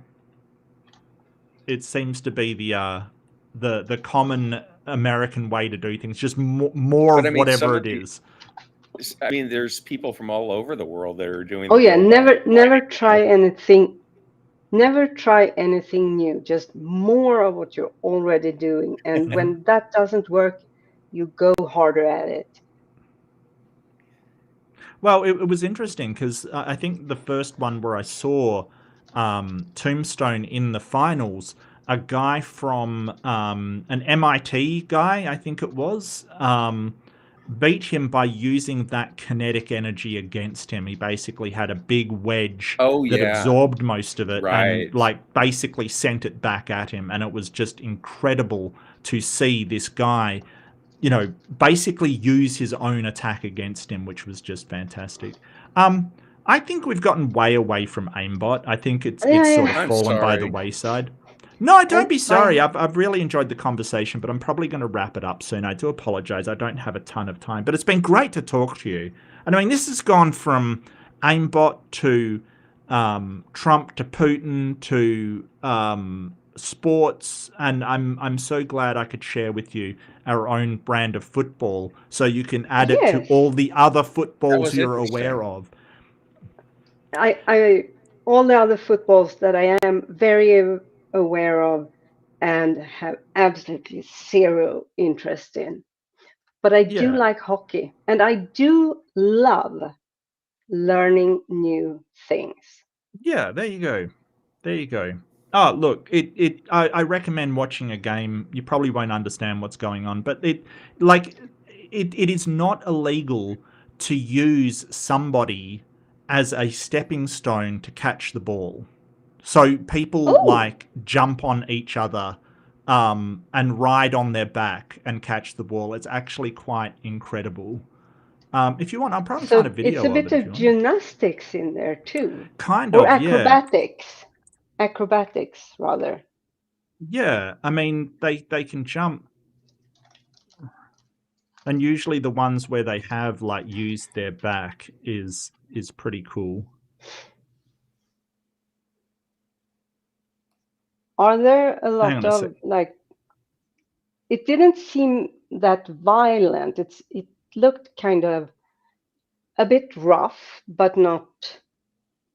Oh, it's not. You can't like just hit somebody hard. There's like you can hip and shoulder them and you can tackle them, but you can't just come in and hit them in the head kind of thing. Really, really bad form if you do that. Okay, but that's awesome because I'm gonna propose a game of Australian football with kitties.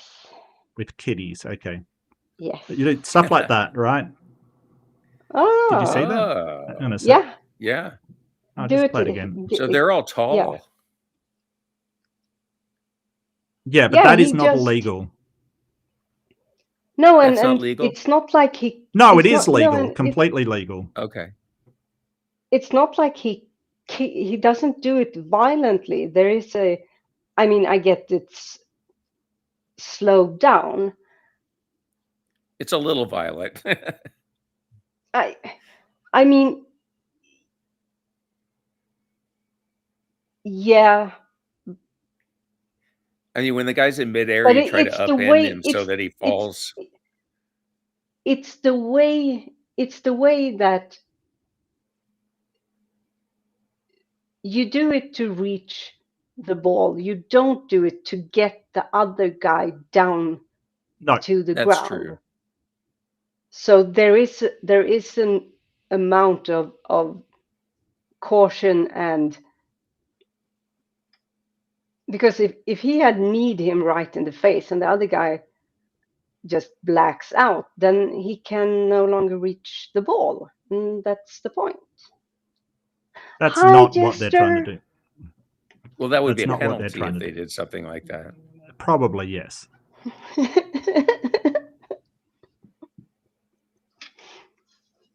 Interesting. Mm-hmm. Yeah, so that's sort of the that's completely legal, no problem with it whatsoever. So it's a very weird game, but it involves a lot of jumping. Hey, Left-Handed Jedi, 21 Montheroonies. Well done. Oh, I had that poll going as well. Poster is morally right. Yeah, I feel like people voted before the end of that. I feel like people voted before what did they say? The end of it. Poster is morally right. I don't. I don't. No. Yeah, that one took a downward spiral. Did that one? Mm-hmm. But thank you so much, Left-Handed Jedi. You're always welcome. And if you are a member, did I miss a super chat somewhere along the line? Oh, I did. I'm so sorry. Stop the stupidity. Super chat for $5. trying to be like Trump in a sane country isn't going well for those politicians. Yeah. Like, you know, Good point. it just reminds me of how different, say, Europe and you know, America are. Like, England is kind of a bit like it, but the rest of Europe just, you know, a world away. And the rest of like the Western world is horrified, quite frankly. But and don't think Yeah, that well, imagine being there me. isn't an I have to live effort in this here. country. yeah, Don't but I think mean, there isn't an effort here to make. There are political influencer groups that get paid to spread this kind of agenda and make it part of Swedish politics and Swedish yeah. culture. We're not there.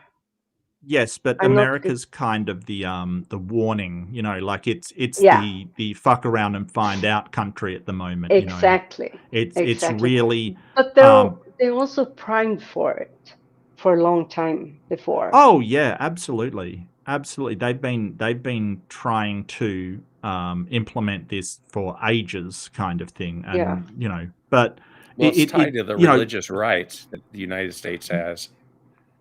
well, I really want to talk at some point about, will this have a backlash? Because if you tie your star, you tie your religion star to Trump, and now Trump's popularity is falling like a stone, like it's hit like I think below 40%. He just says the polls are fake, kind of thing, but a lot of people are really disliking where this is going. You know, like, you're probably, your church, your pastor, your people that spoke up in defense are probably going to have a bad time when all of the dust settles, because you know, if you tie your religion to something like this and it gets shown to be a vicious totalitarian guy making a power grab, it's going to go badly for your religion, because Yeah. you know, you've backed a absolute tyrant.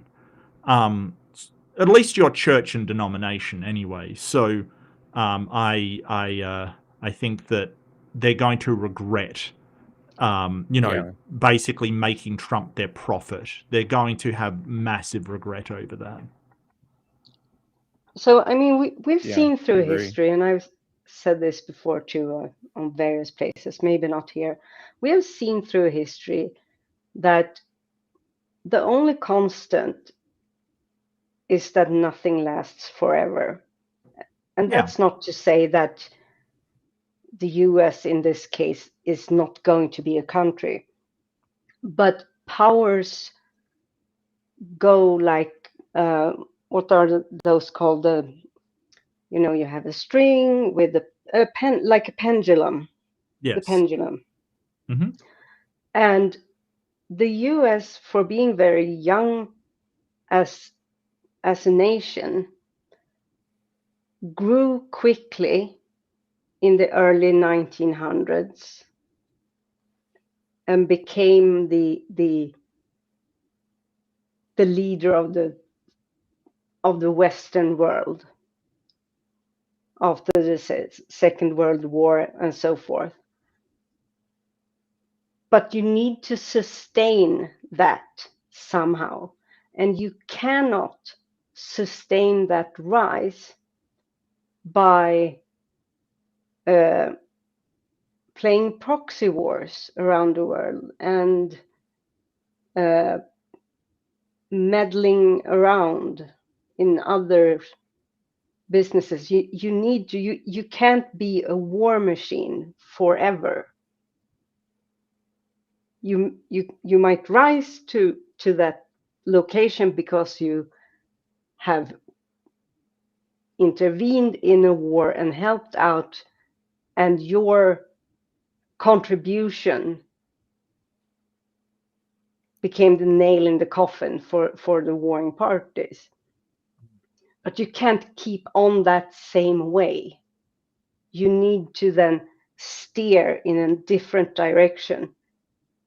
Right. That's Cooperation with other countries. I mean, exactly. working with other I countries. can't That's where the speak future lies. for all other countries, but I know that that's what Sweden has done. We used to be, even though it was way before America was even the country it is today, we used to be a superpower. When that didn't eventually work out for us anymore, it went on for about 200 years or so. But then we had to find something new. And eventually America did, and it founded the sort of global maritime trading order. Yes. The idea that all nations are sort of responsible and will, if they make an agreement, for instance, you have to, if you make an agreement with another country, they have to provide what they say. America provides what it says. Always was so reliable a trading partner that they sort of almost founded, and I guess Britain early on sort of founded this idea of a global trading empire. I think America more so the modern version of that. But now it's sort of, Trump's completely destroying that global order, and it's kind of a fight for the European Union, Britain, sort of all of the smaller nations to keep it going. And I think they will succeed, but like the value of American trading is going to be like this is the thing. Your reputation can take years and years to build, and America did that. They may have had this thing of meddling with smaller countries, but as far as their trading partners were concerned, they were known to be the most reliable country. They did what they said they would. They would always provide what and always have this, well, you give us something, we give you something. Always this idea of a fair trade, right? That reputation took years to grow, and it's been destroyed in the matter of 6 months. Like it's been absolutely destroyed. The reputation can be destroyed in so short a time, and it will take so long to get back. It really worries me. It certainly does worry me that and the world will spin on. Other nations will rise. My concern that it'll be China. I really hope that the EU steps up. I think that the EU could be the next greatest superpower in the world.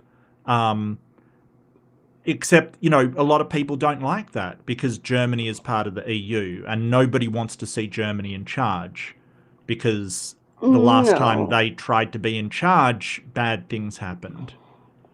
And also, but Germany is a whole different. I mean, the people in Germany are completely different now than they were then. Sure, but what I'm saying is your reputation. Germany went through a huge societal change. Well, what I'm in the saying 50s is bad. and 60s. I know. But what I'm saying is that position as the world leader depends a lot on your reputation. And Germany's reputation has not yet healed from what they did during the 1930s, 1940s. Exactly. And that is why I have the need to point out that EU cannot have a joint army. It's prohibited. No, but that's kind of my point. It doesn't need to. The issue, I think, is that a lot of people, especially Americans, I've come across a lot of Americans who thinks that EU makes the laws and decides every little detail in basically Europe. I think they think that Europe is like the United States because of EU, and that's far from it. No, that's right. But that also means that even if, because Germany's bad reputation was based on Hitler, and as we've already pointed out, it's changed a lot thereafter. So when Germany would take the post of chairman of EU Parliament, they still wouldn't have military might. They would only Yep. have its trading and borders and things like that. Mm. Right. The And I EU is really just hope about so. money, basically, isn't it? It's about money and government. Yeah, so they're a regulatory body essentially. Yeah. They provide a system of consistent regulations across the entire European nations so that they work on a level ground for things like international affairs, trading, all kinds of stuff. Environment. So, right, exactly. Yep. Yep. But that's a powerful force, like that is very, very and that's powerful. the kind of that's exactly the kind of force we don't need. And when I say we, I mean the world today. We don't need a military superpower. We Right. need a trading superpower that is regulatory, that makes sure we need EU. Yeah. Yeah. I totally agree with you. I think that, and I really wish, because Australia had a submarine deal with France, and then some dipshit conservative broke it with France, really pissed off Macron as well, and went to the US for our submarine deal. I wish we were still with France, because now we're looking at having paid all of this money to the US, and they might not give us anything for it. They're basically saying we're going to have to look at this AUKUS deal. It's basically Australia, UK, US, this AUKUS deal, and revisit the terms. And it really reminds me of that scene from Star Wars where Darth Vader is going, we have altered the deal. Pray we do not alter it any further, kind of thing. And we're going, what the fuck? We've already paid you half of the money for 3 to 5 Virginia-class nuclear submarines, and the US might not give us any, like zero. It is a scandal over here. Like that the US is now talking about, we might not be able to provide you with anything for, these billions of dollars you've given us. That's not even a news story over here, and it should be. Oh, yeah. Yeah, because it definitely is big news over here. Mm-hmm. Yeah, I so wonder why. Could it? They're not telling us that on Fox News. No, they won't. No, it really, the state of the world, because of a few maniacs wreaking havoc, people following them blindly. But I still have an issue with blaming for me, it's very different to jump on Trump or Putin than even the MAGA voters themselves, because I know how they have been indoctrinated, and I understand that it's a long procedure that's going on, and they are being targeted from many different areas. And once it's reached that dangerous plateau where it's basically like Scientology. Once they realize what the F is really going on, they have invested so much of their time, their money, and their social life, their identity, that it becomes extremely hard to get out of it. Yeah. And those who never was in it cannot stop it because they need the help of those from the inside. And those, it's a effing mess. I'm really trying not to cuss on your channel. I know you do so. Oh, sometimes. It's fine. It's fine. Yeah, I do sometimes. Just go for it. I don't care. Yeah. Fucking fuck. You just described a cult. Deviant. It's a cult. It's a cult with nuclear weapons. Which is terrifying. Yeah. But, you know, I think that, like most cults, the leader's only interested in enriching himself. That's all that he's there for. You know, so but the he doesn't care don't know that he's right. And they ignore that because he keeps telling them, you know, what they want to hear, that he's going to, you know, that he's promising them eternal life, if you will, America being great and their children having the best. And I mean, he's basically telling them that they're way better off now than they ever were. You know, sort of gaslighting them into thinking, okay, well, I'm now better. Like it really has that cult mentality of ignore the reality around you, listen to what the leader says. But, you know, at the same time, the country is decimating its relationships with its allies. It is, you know, impoverishing the people who need the most. And, you know, the damage that it will do will not be undone in 10 years or 20 years. It will go on. So it's just heartbreaking. You know, but, you know, at the end of the day, I have no doubt that after that, the Americans will pick themselves up and you know, go onwards, because that's what they always do. If there's one thing I admire about Americans, is their sort of unwillingness to not look at things optimistically, to fight on kind of thing. It's very admirable. Definitely admirable. Absolutely. And I think that the fear I feel for my American friends and the world, and all of us who live in this world, very much stems from the fact that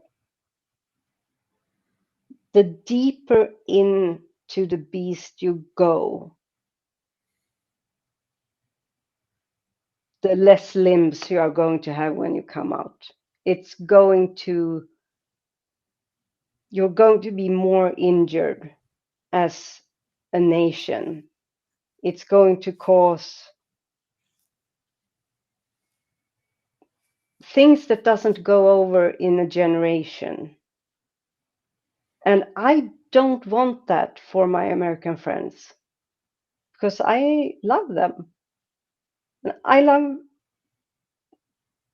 all people, not every single individual, obviously, but I want this earth to be a good thing, that we humans who evolved to the degree that we made a weapon that can wipe out the entire freaking planet and make it, not wipe it out completely, but bring it back quite a few notches. Of course, but I don't want it to go to, and I don't think it will go to that level. No. I'm just saying the sooner we back out of a bad situation, the less wounds we are going to have to take care of afterwards. But if humanity cannot get its act together to put into place the necessary changes in order for our civilizations to survive, then maybe we don't deserve to. Exactly. Like this planet is it is uncompromising on those species which cannot adapt to preserve themselves. It will be the end of us if we cannot adapt to it.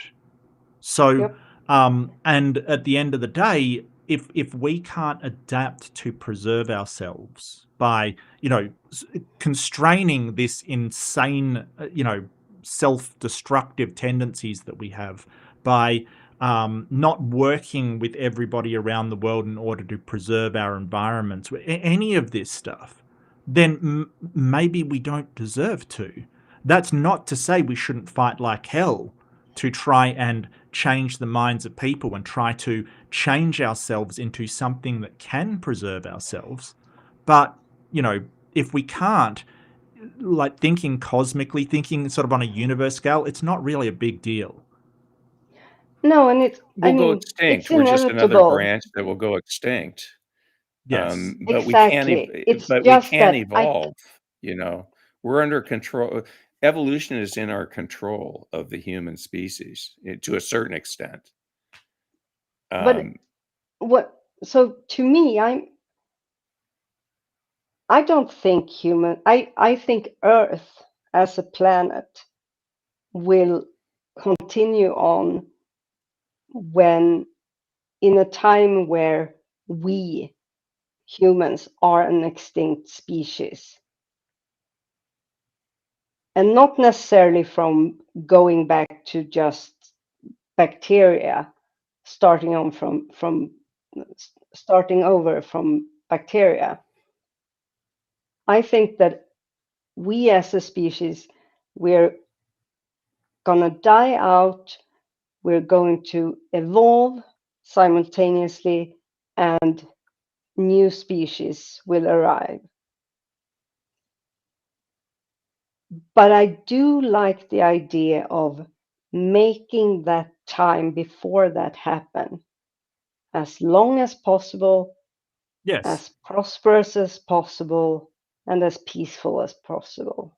Yeah. Well, cooperation is the only way to do that. But that's and to it say, I don't frustrates me know. too. I don't know that's going to happen, Deviant. I don't know. I know. I'm not going to say, hey, we're going to go extinct. I don't think that's necessarily the case. What I really hope for is that we wake the fuck up and realize that, hey, we're in a dangerous, precarious rock spinning throughout the Milky Way, that, we've got to work together in all of this. I'm just saying, it's not the end of the world, literally, if that doesn't happen. But at the same time, I'm going to fight like hell to make sure that humanity is in a position where we can have the best and longest time, not just on this planet, but on any other planet we might reach for. Because why not? What else have I got to do? Exactly. I mean, we could be like Australopithecus right now. We could be, we could be a transition between humans of the past and humans of the future. We don't know that we're going to go extinct in the short term. No, and I'm not speaking in the short term. I'm just saying, since this is, in my mind, it's an inevitability. If Earth as a habitable planet continues to exist for billions and billions and billions of years,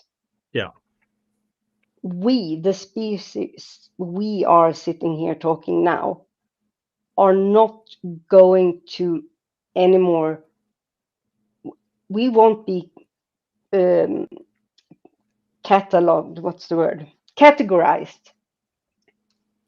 We're going to have evolved so that we are no longer Homo sapiens the way we are now. Nope. Wrong. Wrong. Well, we'll always That's be Homo sapiens. Yeah, that's against cladistics. the law of monophyly. Right. So we're always going to be human. Exactly. So that's what I mean when I say we are going to go extinct. Well, if you mean that we will evolve from sort of the current species into something different, then yes. But that we will always take with us as long as there is that gene line, as long as that ancestry continues, we always will be, just like we're always going to be mammals. We're always Yes. going to be vertebrates. We're always going to be Yes. eukaryotes, right? Like that will continue. We always will be humans Yes. because that's the law of monophyly. You don't ever escape your phylogenetic tree. So when I talk about humanity going extinct, what I mean is what Big Bad Mama was hinting to. I'm more speaking in the sense that Australopithecus, even Neanderthals, are not around anymore. But they were kind of a branch off of the main tree, right? Like, or they were the ancestors. If, like, there's a problem with demarcation. There's a problem with demarcation, which is sort of, well, if you compare us to people back in the 14th century, right, we're a hell of a lot taller. Okay, so but that's been a change because it's a dominant gene that has always come out and made us taller. So if you're talking that way, the It's exact also same nourishment. Well, sure. There's a It's not that we combination didn't of have the things. capacity to. But we Sure. didn't directly evolve from Neanderthal. So that's why I brought up Australopithecus as perhaps that was an actual transitional between Yes. Yep. earlier hominids and then, Homo sapiens. And maybe we're a transition between that. Everything's a and transition. That's what I'm trying to tell you. Everything's a transitional species from one thing to another. Right. I'm So basically while the trying to say the Australopithecus same might be thing, but extinct, I'm not good at. This isn't my area, as you all know, no, and I'm I not got good you, at David, explaining because it in. the Yeah, I'm not Australopithecus good is at extinct, explaining it. but Yeah, we are the Australopithecus, or potentially. Right. yeah, we are them and more. Yeah, it's like, dinosaurs went extinct, but chickens are still dinosaurs. Yeah. Yeah. So when you say go extinct, it means they just evolved onwards. And I get what you mean by that. I understand what you mean by that. Yeah. And I think that in the way that, aggressive nations generally get beaten down, I think that the aggression that we once had has gotten a lot less, especially towards, other tribes kind of thing. It's been a long day since, you saw another person of a different tribe, you attacked them on sight kind of thing. Like, that used to be the mentality of humans, and it is not anymore. So I see sort of these changes as a constant, sort of flowing towards a humanity that can all work with one another, and that's what we need to do. Because the amount of destruction, even just without the nuclear weapons, like the amount of destruction, the Ukraine war, the amount of resources that have been wasted is insane. Yeah. For Exactly. what? For what? And that's kind of my. You said we are not aggressive in that the same way anymore as we used to be, which is true. But that is largely it. It's not that we don't have the same capacity for aggression as we did. It's a matter of they needed the aggression because the scarcity of resources that they could utilize. So if we come to a point where resources become more and more scarce, to survive, we're going to tap into that aggression. Probably, yeah. Well, we still have that And aggression, with the but it's capacity, largely exactly. it's And the largely in terms of capacity like we have. religions against each other. Look at the amount of aggression there is between Christians and Muslims, for example. Yeah, it still but exists. that's now, because we're still in this we're still in the days of the not days like day, D-A-Y, but D-A-Z, or however it's Y. The haze days of the 1950s, where plastic had just become an everyday item, and you could build anything and everyone was happy and made a bunch of kids because we survived the 2 wars and the sky is the limit. It was an era of dreaming about the future. But we have kind of burned ourselves a bit because we haven't understood how draining it's become on our resources to continue living with more and more technology, more and more people being able to utilize that technology. And I'm not speaking just about computers, but everything. Making a better society, more people living longer, all of these components takes it to a place where resources again go down, but the need is higher. And that is going to lead, once upon a time, we fought about land. I'm king, I want a bigger garden. So I'm king of this tribe. I want a bigger garden and I want to hunt in that little forest over there. But dang it, that other tribe hunts there now and it's the best forest. So we go and kill them. And that way we get their forest and our king gets a bigger garden and everyone is happy except for one who's dead in the other village or tribe. Yeah, but a But better way today to that's do it. more on a global scale. So, But what go we've ahead. learnt is a better way to do it is to combine the tribes, right? Use the strength of both of them to grow the entire kingdom larger, and then everyone gets a larger slice, right? That's the better way to do it. Or trade with that Yes. other tribe, make both of you much more wealthy than the disastrous kind of destroying the forest and, having to build up that industry and having to replace all these dead people. A lot better is to work with them, be cooperative, and then those tribes turned into a state. And then those states decided, well, let's work with these other states and turned into a country. I'm just extrapolating to the logical end that instead of doing that, we just do it on a worldwide basis. Exactly. And that is exactly the natural progression of things. It's what we have seen go on since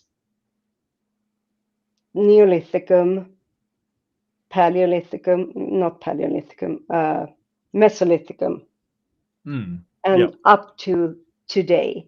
Yeah, advent of agriculture, basically. Yeah. Exactly. But when I take that further into the future from where we are now, I think our greatest stumbling stone is that even if we share, there is a limit on the resources. So unless we put in what's that word? Regulation. Regulation. Thank you. On resources and how they are to be used and so forth. If we just keep wasting, then there's going to be a situation where new wars are fought because of the lacks of resources, where we can no longer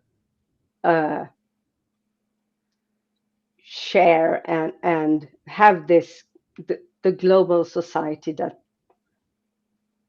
and work together as we try to do now.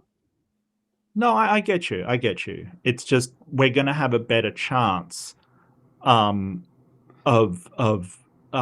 preserving ourselves by working together and opening Yes. up new resource opportunities than fighting each other while destroying vast amounts of resources and vast Oh. amounts of human potential, which could possibly alleviate some of these concerns. Because, you know, we're very, very clever about getting resources. There are, you know, freshwater problems, but there's ice asteroids out there. There's problems with mining resources, but there are, you know, mining opportunities from asteroids and things. There is things that we can do that we're currently not engaged with because we're squabbling over what is on the Earth, basically. When we could be actually preparing to expand and you know, do some of this stuff. And don't get me wrong, all of you very, very, I'm very aware. I'm just saying that instead of fighting over the resources, we could work together, just like we have throughout human history, to increase our reach and our ability to gather resources in order to help everybody. And I don't think that's beyond the realms of possibility. Protecting the resources. Right. And regulations. You're right. Absolutely. Regulating them so nobody sort of delves into them to the detriment of all, kind of thing. Like no one country uses them up at the detriment of everybody else. I totally get where you're coming from. And you're 100% correct. I think the biggest stumble stone for humanity in that case is that we're kind of like, you know what they say about crows. When we see something new, we just want the new thing, and we think we can just dump whatever the old thing was behind and it will be fine. So I think it's important for humanity to, while we are, to realize that it's not either or. It's not Earth or we have to build a colony on Mars and move all of humanity there instead and leave Earth behind. No, I don't. That's not but what rather, I said. No, I know. I'm just building on what you said. Like you gave a very level-headed and reasonable, and I would say good solution to the problem. And I'm taking it even a step further. What would be the issues stemming from that problem? Because those issues we also have to start working on beforehand. We can't start working on them when we start working on the things that eventually they're going to be needed for. We have to stop thinking that, you know, just humans are the only things that are important. I mean, our survival depends on us protecting the biodiversity on the planet and the ecosystems that we have. Yes. And our health as a species depends on that. The oceans, for example.